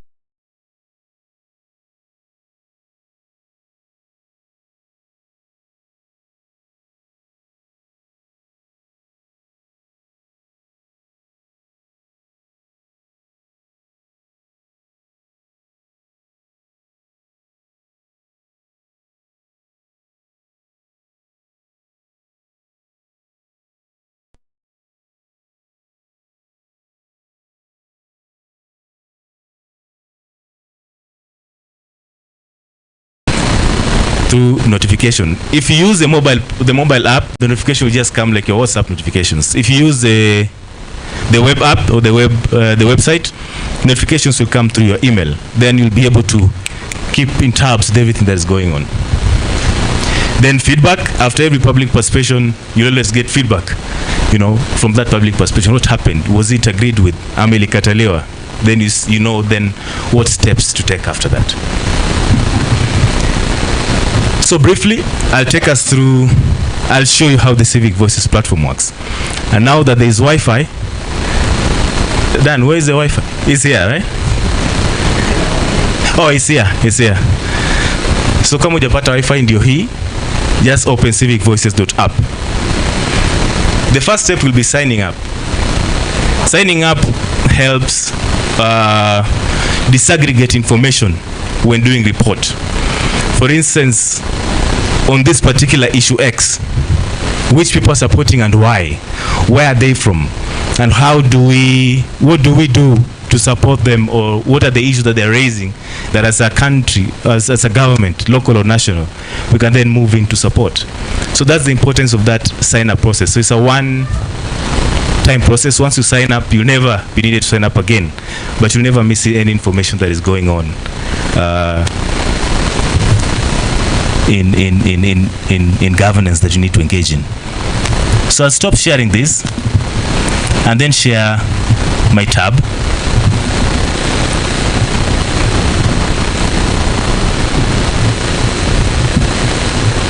So then we move together.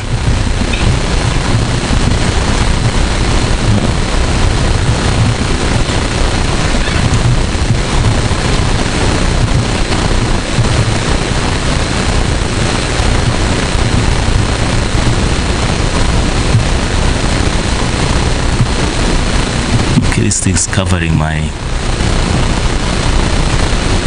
sorry.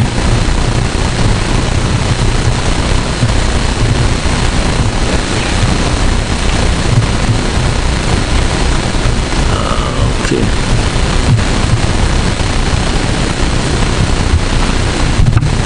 I'm trying to get this out of the way.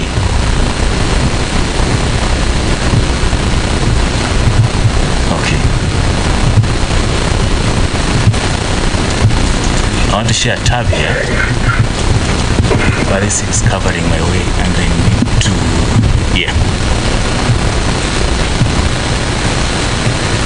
just go it manually.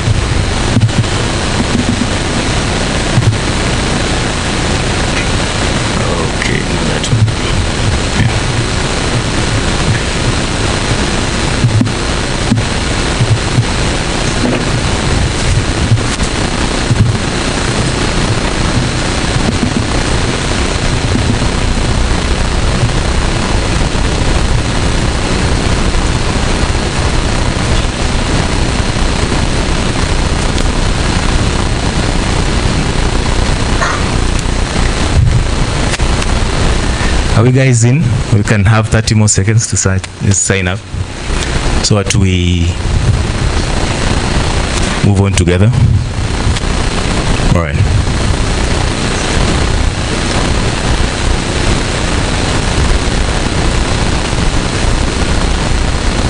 Seems not a sharp, but we'll proceed. So basically this is how the platform looks like.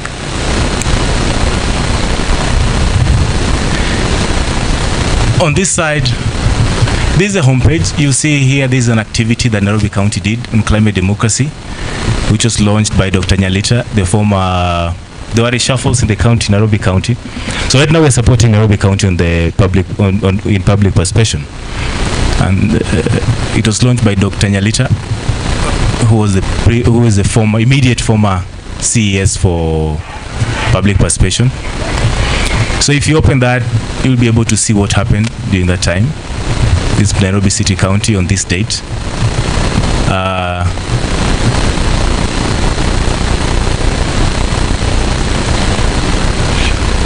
Oh, the app.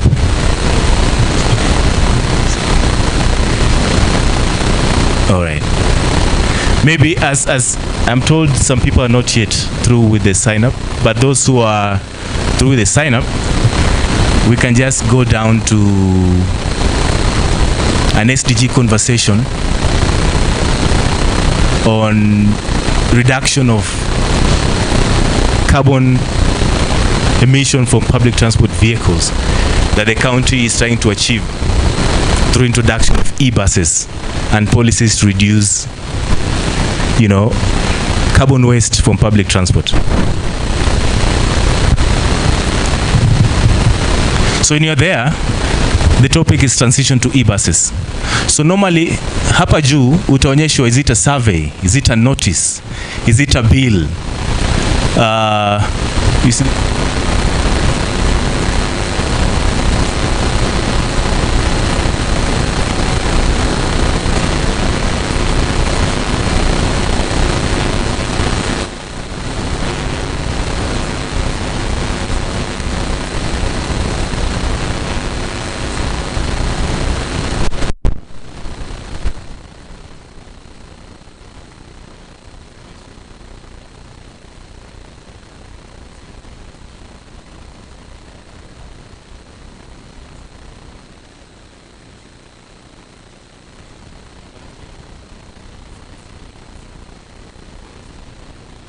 of you checked your socials this morning. It will be almost everyone. So if we apply the same principles, then it might be impossible for us to miss when such notices are shared. So this is a notice on tourism, Nairobi City tourism policy that happened last week. Was it the other week on Friday, on 5th? And that was what it was about. It was an activity that was done. So everything around public participation, in information sharing, in engagement, civic literacy is also part of this. So you open that, what is public participation really? And you get to engage deeply into what public participation is, and the videos are there. Because then civic education is another big part of it. If we don't know the public participation, or if they're talking about this policy, what is it about? Can we engage the people with information first before we engage? They give their views. There are two types of civic education. There are two people. For instance, the county is talking about the tourism bill. Can you engage the people? Can we share the information about the tourism bill so that when it gets to that day, we know what the discussion is about? That's a topical one. Then there are general ones, like what is public participation here? What are the processes of let me say, budget making in the county? Those are standards. Those are now general public participation items. So we have all that provided for in text. The Apple Store is complete, but Apple Store work on the processes before publish an app, so it's still pending. That's why for today we are using the web platform, and anybody can access that. But for the apps, the ones that is downloadable now is the Android app. Yeah. hopefully in a few days they'll be able to finish the processes. Lakini hapo sto, process zao ni wazimu. All right. So we are in. Kuna mtu bado hajaingia that anahitaji msaada? Okay. Yes, is there. And actually you can also read it on the platform. Before, let me give an example. There's an activity, there's a literacy, there's a notice, there's a survey. This is a bill. County, agriculture. The thing is not very clear, but I hope you guys are saying. City, county, agriculture and sector coordination bill. So this happened on 2nd, but on the digital platform still open because they're still taking the views on this. So here's the topic of the bill. It's done by Nairobi County, posted on the 2nd. This here is a summary in text of what the bill is about. Then you can read the whole document. Whether it's 1 page, 1,000 pages, 300, you read it here.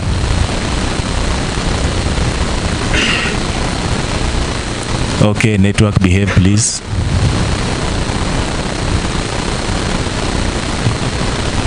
Oh man. Yeah.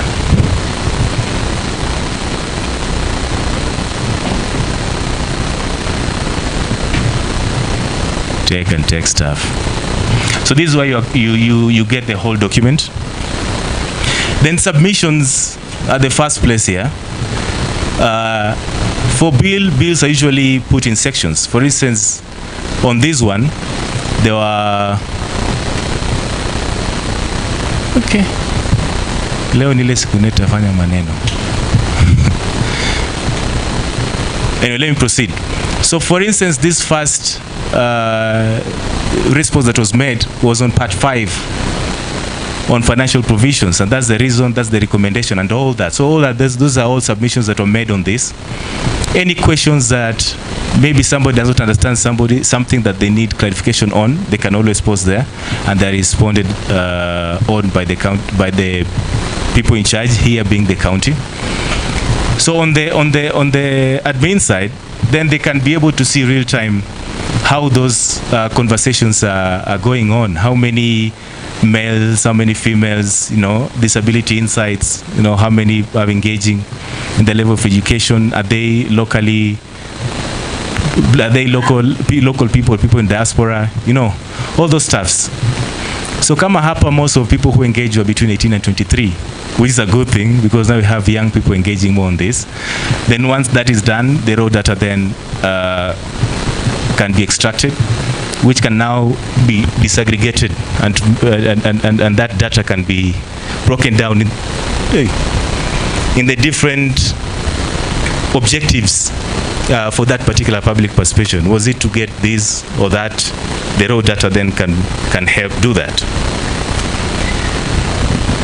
So I would like us to, now that you're talking about SDGs as well, and this conversation on Nairobi County, this tackling carbon emission and its compound effects in Nairobi City still on, and the policies that are being made or that have been made that will be brought to you guys for public participation to help the city develop policies that will work for all of us, the matatu owners, we the users, business community in Nairobi, with regards to reduction of carbon emission for public transport means in Nairobi. So I'd like to engage you guys on this survey. It's still on and is going to be part of the decision-making process. Open that and just give your view. There's 3 simple questions. Have you ever used an electric bus in Nairobi? Number 2, do you support the proposed transition to electric buses? And in your view, what should be done to ensure sustainable and just transition to e-buses as a main mode of public transport in Nairobi? So for every item that is posted for discussion, there are sections under it This one basically gives a short description of the effects of those emissions in Nairobi. And there's a short documentary that was done by DW with regards to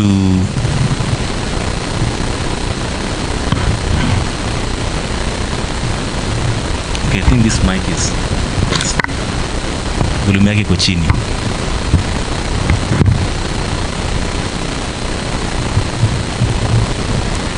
So you get more information, you know, in the documentary and in the summary and the sections. Some responses are in already. But for those who have not submitted your views, the county would really like to know how best they'll go with this. So maybe I'll give, let's take like 3 minutes too. For those who have not submitted your views, what would you like the county, how would you like the county to approach the transition to e-buses?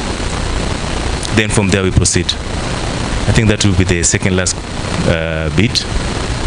Then I summarize, then we proceed to the next section. So 3 minutes. Thanks. Maybe as we do that, I can take questions as well. Kindly. First off, who can put information into your platform? And also,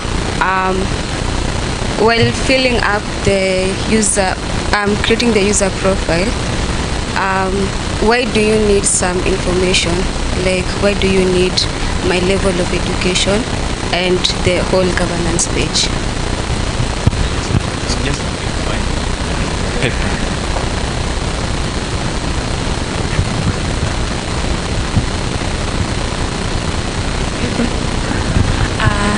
Do I really need to sign up into your application so that I can use it?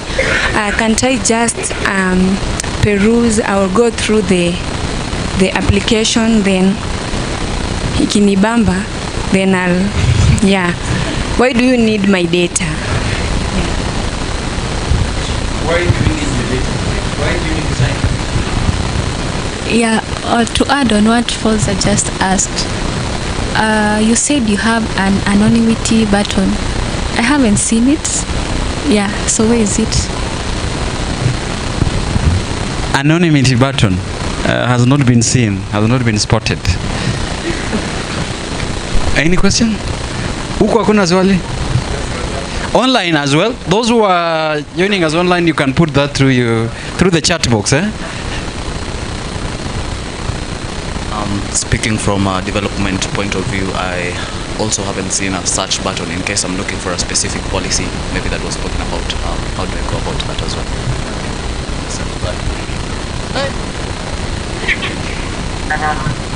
We can take the last one.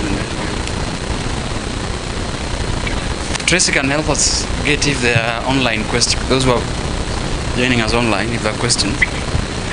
Now, Tracy could help us with the online questions, maybe through the chat box. Yes, it is quite interesting how the county government is partnering with your platform to actually amplify issues around policy on public civic education. So my question is now, based on actually what is even happening here, was there public participation in coming up with the app so that we could see that it was youth friendly and it was youth proposal so that their recommendations and need were considered? Where did you do the public participation? Thank you. Let's take that first round. We're getting hotly and contested, but we'll answer.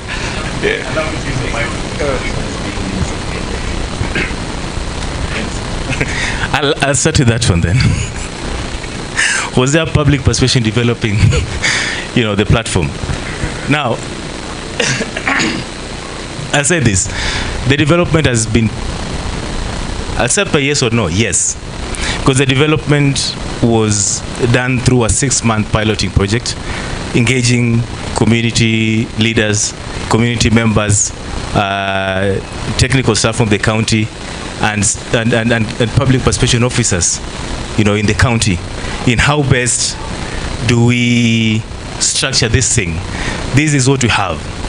what should we add, what should we remove, how do the process go, how do we strengthen it, how do we, and that for us is a live process. It's a continuous process, because even as we sit here, there's some ideas that will come that will help even build the platform better, because this platform is to serve us, the community members. So we as a CSO, we are facilitating that engagement between the county government and the wananchi. So it's upon us to make the platform better every day. For instance, the search button that has been asked for is not there. What we have are filters, upper kando, where you can explore. You can see policies, if you want to see policies peke yake, if you want to see surveys peke yake, events peke yake, and all that. Bookmarks the things that you bookmarked and you want to see, you want to go back to later, notifications, history, civic literacy. So we have this, the filters, but you don't have a search button. But our users raised that they need a search button to make things easier. So that's something you're going to work on that is not there. So yes, public participation is there. Yeah. Then what is the point of signing up, giving up all the information before engaging? Normally, I'll answer in two ways. Normally when you attend any public participation engagement, you'll be asked, who are you? Right? For many reasons. Number one, they don't want to engage robots. Number two, if you come from, let me put it simply, in avoidance of manufacturing or influencing policies in a way that tilts the results on one side. For instance, if he's the MCA and is able to mobilize 200 people to give comments on that platform who are not from Nairobi, and it's a contentious issue in Nairobi, or 2,000 people, you see, he'll tilt those scales to his favor, but those people who he's engaging actually say what to Nairobi. So how do we avoid that? Then those people must be real people who are people from Nairobi in particular wards and all that.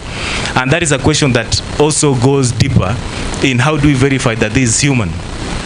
Do we have verification for IDs? Because when we do public participation, when you sign up, una sign up paka ID yako. Even today, when you signed up, kuna place your ID. So are those people, are we engaging real people or not? Number two is about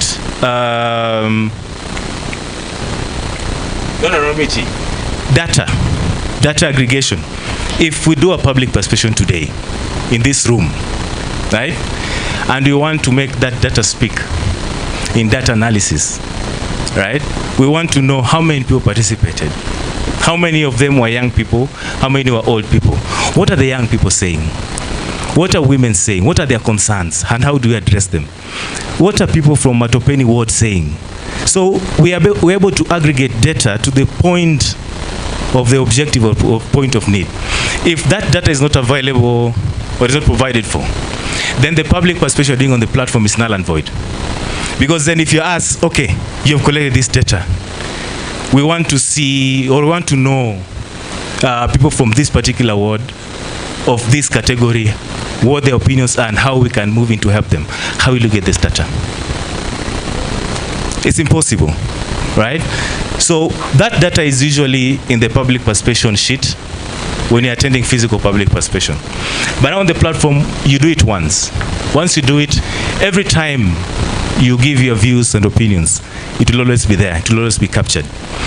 Now, to the security of that, if you look at the report does not come with individual names. It comes with a 6-digit code. So for instance, it's you. For instance, your name is Collins. Your name won't appear in the data as Collins. No. It will come as FX42J, blah, blah, all that. So that then when that data is being disaggregated, there are no names, in the report and all that. So that ensures security, of the people engaged in the digital platform. I don't know if that has also answered your question. It just has. Anonymity. Oh, that I'm going to demonstrate right now. Yeah.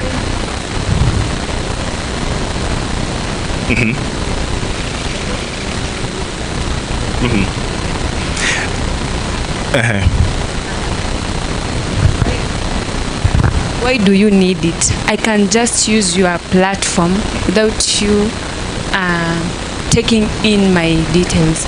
Maybe ID number, Gmail, yeah, and phone number. Why do you need it? Yeah, I think you have said it won't pop up like my name and all those things, but in your database, my details will still be there. Yes. Yeah. So I think one can just use the application.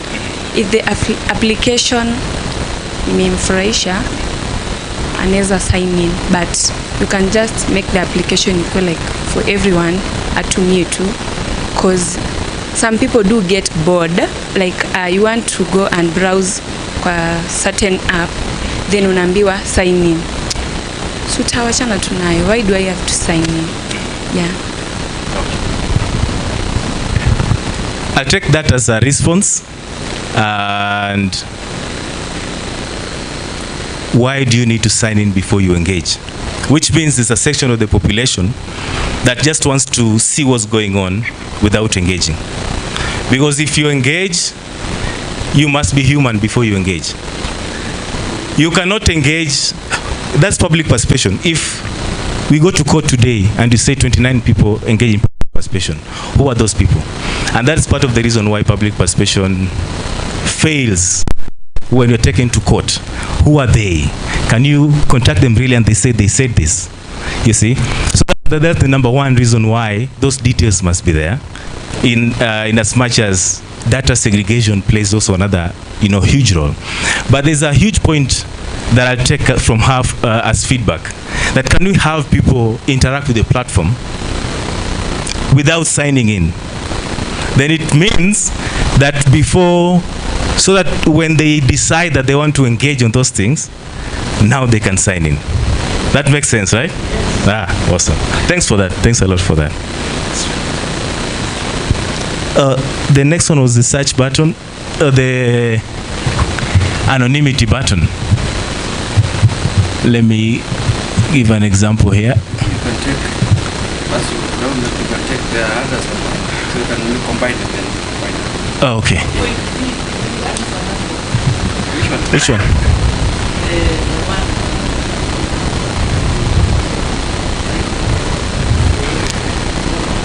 No, I took it as feedback. That there is something then that we must work on. Because some people just want to engage first. Ikiwa bamba, now they, yeah. Ikikibo una. Awesome. Okay. So in submitting your view here, this is me, Oumadon Collins. It's topic, blah, blah, blah. So this is an anonymity button here. If I do this, it changes to concerned citizen. So then my response pale chini won't come with my name, it only come with concerned citizen. All right. Could you help with the online questions? Yeah. Because they are giving us less than 4 minutes to wind up now. I have a question though. Why would you be concerned about not signing up for Civic Voices, but Facebook compels you to sign up?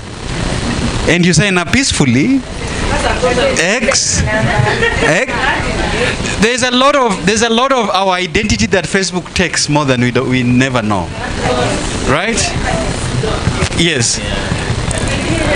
So and X and all these things, I was just giving it. Why do you want to be unfair to us? Because of elections, eh? All right. So there are questions coming from online. I have an app. May I know if you can duplicate this across the country? That is from Sebastian Kilonzo. Civic Voices is only available in Nairobi? ? Of course, I'm asking about the availability of some counties. CMD is reminding us to use the online engagement platforms, the X, and use the hashtag IYD2024 to thread the conversation on X as well. Yes, so there are questions around availability of Civic Voices in other county.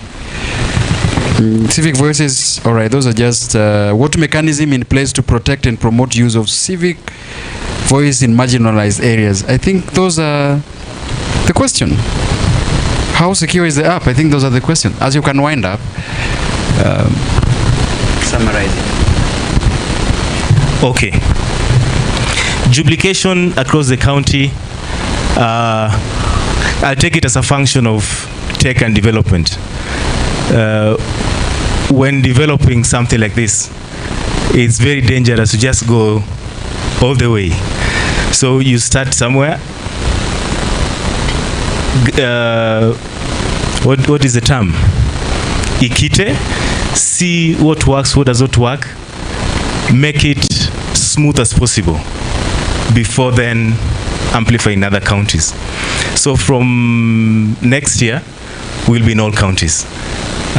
Based on the lessons that you've learned from engaging with Nairobi, engaging with Nairobians, and what works, what does not work for them, and then updating those in the system so that when we go to other counties, they're not issues that are going to face anew.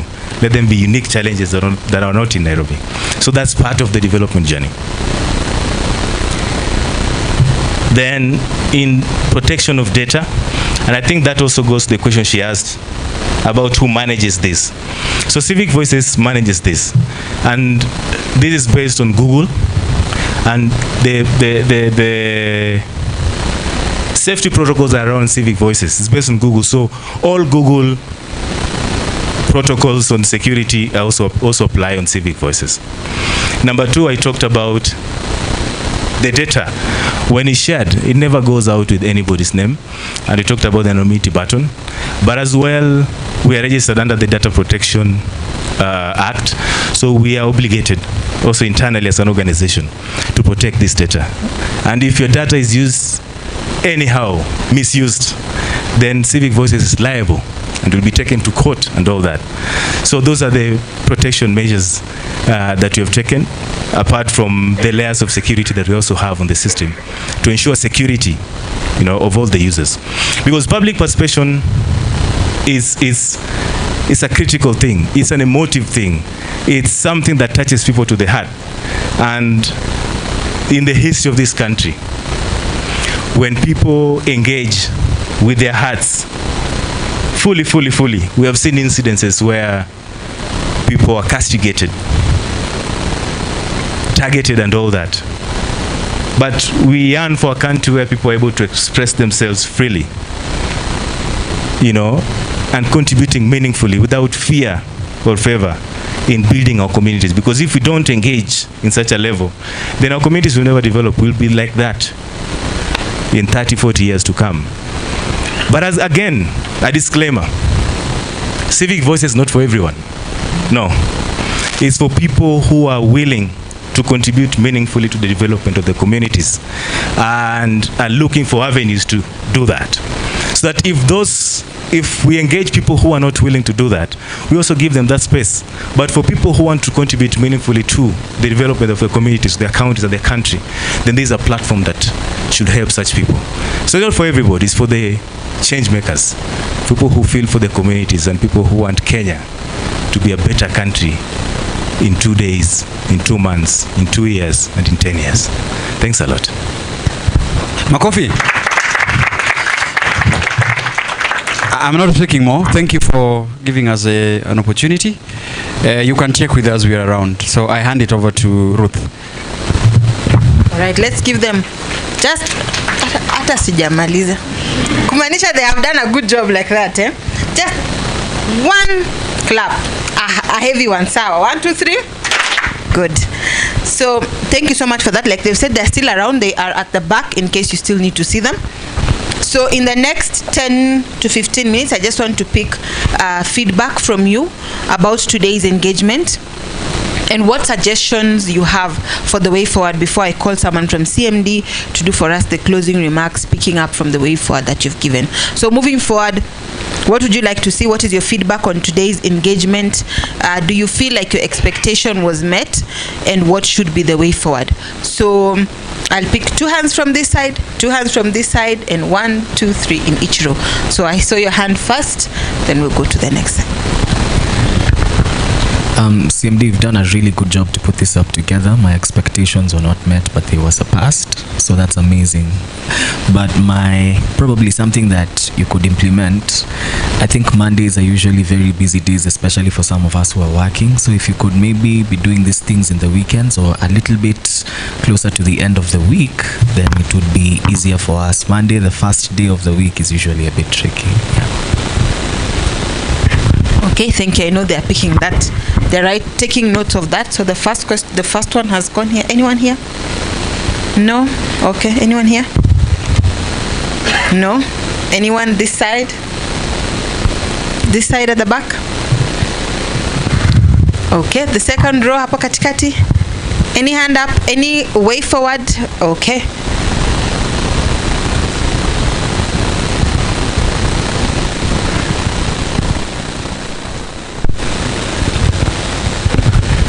Thank you very much for organizing this session. I think I've also learned a lot on the various ways of engagement. Now, as we are all here, I have had that several political parties represented here. And I think I just want to challenge the political parties present and each and every person who has also attended this session that we can always engage positively and progressively through using political parties as vehicles of progress. So I will just be requesting that political parties present to actually go and talk to their counterparts to be more aggressive on recruiting members of various political parties among the youths.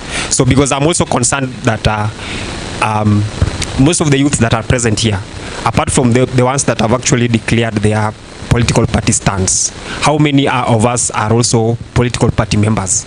And if you are not, are we intending to engage and to register as political parties? And moving forward, are we also intending to actively participate to be change makers within the country, or how else do we want to engage and ensure that Kenya becomes a better place for us all? Thank you very much.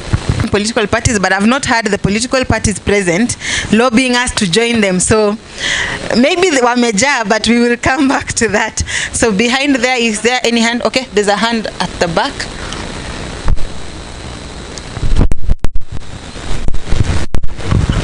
Okay, thank you very much. Mine is just a comment and to thank you guys for organizing this and to the rest of the participants as well.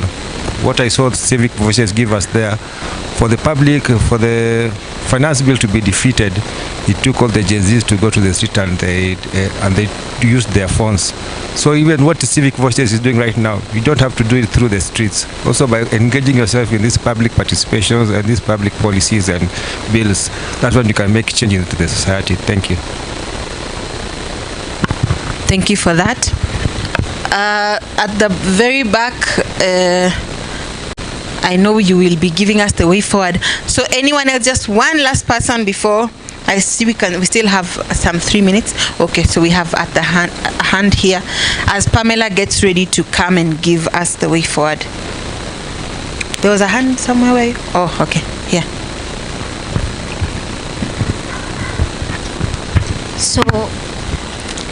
So first and foremost, I just want to say thank you for organizing this session that we've had today. And as for me, what I'm going to take home, or what has really what I've grasped is I really want to be part of the public participation, since even in the PDF festivals that I attended, most of the leaders were emphasizing or were telling people that most of the youths are not attending this public participation. So since it's being emphasized almost everywhere now, I feel like I have the urge to attend and see what is it that is there and how can I contribute, for example, in my community or in my country. Thank you. Okay, thank you. The final one, please. There at the back, so that then we can close on time.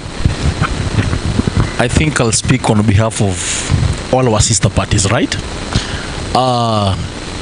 as youths, let's all of us engage in politics, because if you really wait to vote on the voting day, I think you'll be joining on a journey that is only going to last on that counting day. Join political parties. We have youth leagues where youth charters are being drawn, policy document concerning youths are being written. Be part of the journey. In that you'll be able to express your own opinion, to be captured in the document. In that if your political party comes into power, there's a document which you believe as a youth, you are part of it. And shall be able to help us to move this country in the best direction. And also, we vie. The kind of trend in Kenya, independent candidates mara mingi washindi. But a given political party, if you're somewhere, you can contest, or you can be nominated, or you can be part of the change that all of us we desire to be part of it. Asanteni sana. Thank you. Do we have any candidate, any 2022 candidates and any 2027 candidates? Anyone who has vied before 2017, 2013?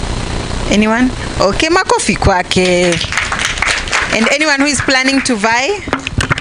Okay, makofi kwake. So, Pamela, let's give Pamela from CMD a round of applause as she comes to give us the way forward. Pamela is a bit shy, so let's give her a better clap. Oh, thank you, Ruth. First of all, who has not signed up and signed in? I know you have signed up online and signed in. What about the sign sheets? Because there will be no meal. This is our ticket for food. Thank you. Just pass the sign sheet. Thank you so much. Some of us are battling flus. I hope it's not monkeypox. So thank you for coming. Thank you for the conversation. Thank you to Civic Up. You've seen the importance of getting involved and signing up. I signed up yesterday, so I'm also learning on how to navigate. So that you want to touch on. Any last call? I don't want to lock anyone out. Okay. So on behalf of CMD and partners, thank you so much. We have Nairobits, we have Civic Hub, we have KYMCA, Kenya Youth Young Member of County Assembly. This is the head of programs. We have, which other partner do we have who's not joined us apart from Nairobits and Civic Voices? Okay, and the political parties. Thank you so much for joining. And I know the first question has been why Monday? We had Monday because today is the International Youth Day. So it was important for us to commemorate on a Monday. I know most of these gumsos usually have them on Fridays, Saturdays. So thank you for coming. So it was just because of that. That's why we had it on Monday. So that's that answer. So next time you'll see us on Friday or Saturday or online.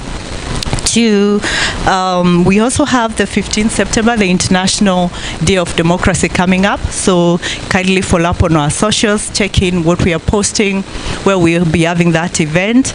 And also the PDF. How many of you have attended the PDF? Oh, yes. Yes. So the PDF 2025, the dates are out.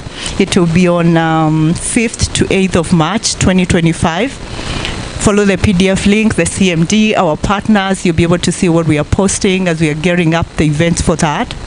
And mainly we are building momentum through the Gumzo Mtaani, the Gumzo Mtandaoni, like what Tracy is having. We were striving to have a hybrid system that technology failed. So next time we are going to do better so that we could have, because we have quite a lot of SDG champions and the youth logged in from across the country. So thanks for Civic Hub for actually giving us the last part whereby we had some semblance of hybrid. So next time we are going to do better. We are learning. And the next thing is the Gumzo Shuleni. We also have the high schoolers. Those who know the high schools, we have these campaigns like the ones we are reaching, the Alliance, Musagitao, Brubru Girls. We're trying to reach the ones also in the counties so that it can be part of the conversation because of the youth agenda. So we are not leaving the 15 to 18 behind. If there's a school that you'd want us to reach out and they are part of our networks, we'll be able to reach and join them and bring them on board. So the next thing that we have on the way forward is please stay active on the social media. The importance of SDGs. Today we are linking up whatever we are learning is the SDGs. SDG, there was one of the participants actually talked about this is the first time she's hearing that conversation of the Sustainable Development Goals. We are trying to see what is happening in the counties. What are the youth doing that we can be able to amplify on our socials according, the 17 SDGs. If there is any group that you know that is very active, please reach out to us. We will be able to reach out to them and we see how we can be able to support them, because there's a lot of them like the ones we have online, they're actually working on SDGs, say education, health, water, climate change, sanitation, but they don't know it is SDGs. So it's for us to be able to link those needs that they are reaching out to in the community and linking them to the specific SDGs. If there's something on water, if there's something on education, if there's something on health, so that we can have that linkage to be able to make it more responsive, because the more people know, be able to actually advocate for the needs of the citizen. So those who are here, if there's a group that you know in the counties, please let us know. We'll be able to reach them. Other than that, I know Nairobi is very active. Atieno, is there something you'd want to tell the team about SDGs? Yeah. And also, Daniel, you'll also say something before we close. Thank you. We have a campaign that is rolling out today in collaboration with CMD. We'll be highlighting the tech innovations that directly contribute to the SDGs in Kenya. So watch out our social media pages, Nairobits at CMD. Every day we'll highlight someone who's contributing, like to tomorrow, no poverty in Kenya. An innovation that you would not have thought about all the way to number 17. Sawa. So reach out to us, let's talk about it, and we'll host some of them in our podcast. Thank you, Michelle. So please, if there's an organization that you know, let us know so that we can help amplify their voices. Another thing is, Daniel, yes, please come. Civic Voices, we don't want to lock them out.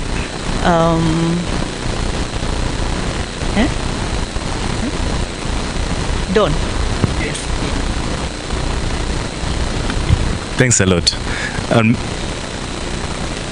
I'll also just emphasize the conversation on SDGs.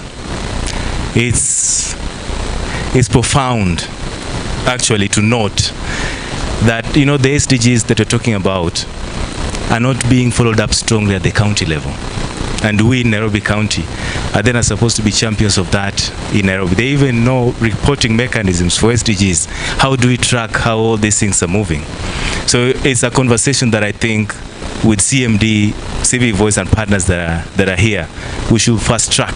Because if we don't, then nothing is going to happen in Nairobi with regards to SDGs. All the things that are happening will be so scattered that they cannot be collated and reported for, and we cannot track how those changes are happening. So it's a call from us, for all of us then to board onto the ship of ensuring that SDGs are implemented to the latter here in Nairobi County. Thanks. Thanks, Don. Anyone else? Anyone who has heard of an organization that is doing something remarkable in the counties? Yeah? Okay. Please, if not before we leave over lunch, you can let us know, or even Atieno, Ruth, me, anyone, Don, anyone in our team. We can be able to reach out to them, and I hope you'd have the contacts as well. Other than that, I'll just say thank you for coming, thank you for being here. I hope you've all signed up the form. Anyone who has not done that? Oh, someone is raising up one hand. Andre? Yes, there are two forms. There's one for the restaurant and one for CMD.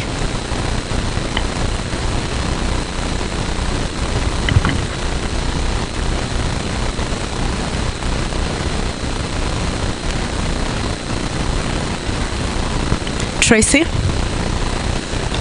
Yes. I want you to say hi. Please come kindly. She's the one who has been engaging our online audience now that she has wound up. It will be good to get to know her voice. She's a convener of our PDF, and she can say one of emphasize on what we are repeating on our socials. Please, Tracy, thank you. We can't thank you enough. We missed you here. Thank you. I was on the, this was supposed to be a hybrid event, but we had a bit of a technical hitch, so I stepped out to coordinate that. But I just want to say thank you very much for giving of your time, for giving of your resources, for coming with good vibes, for engaging with the Civic Voices team, engaging with the CMD Kenya team. I am sure Pamela has said this, but this is not the end of our engagements.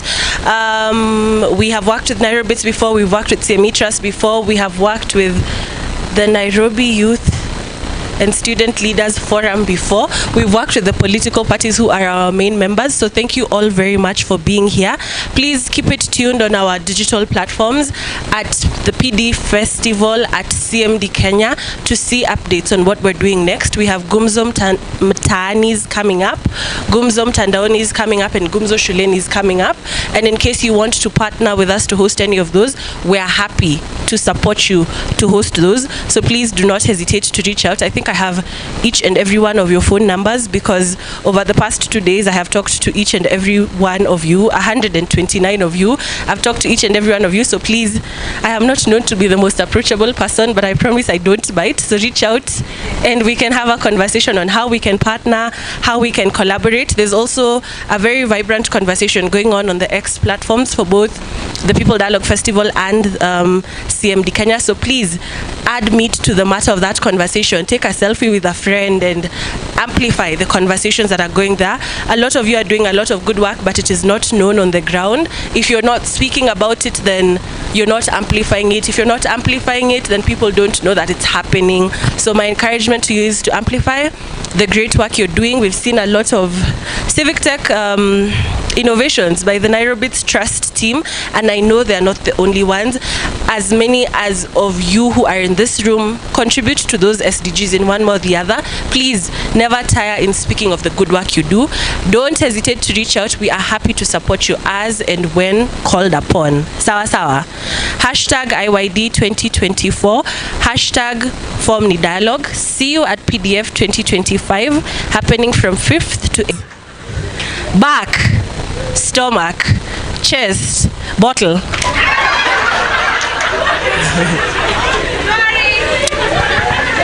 Sawa sawa. Sawa sawa.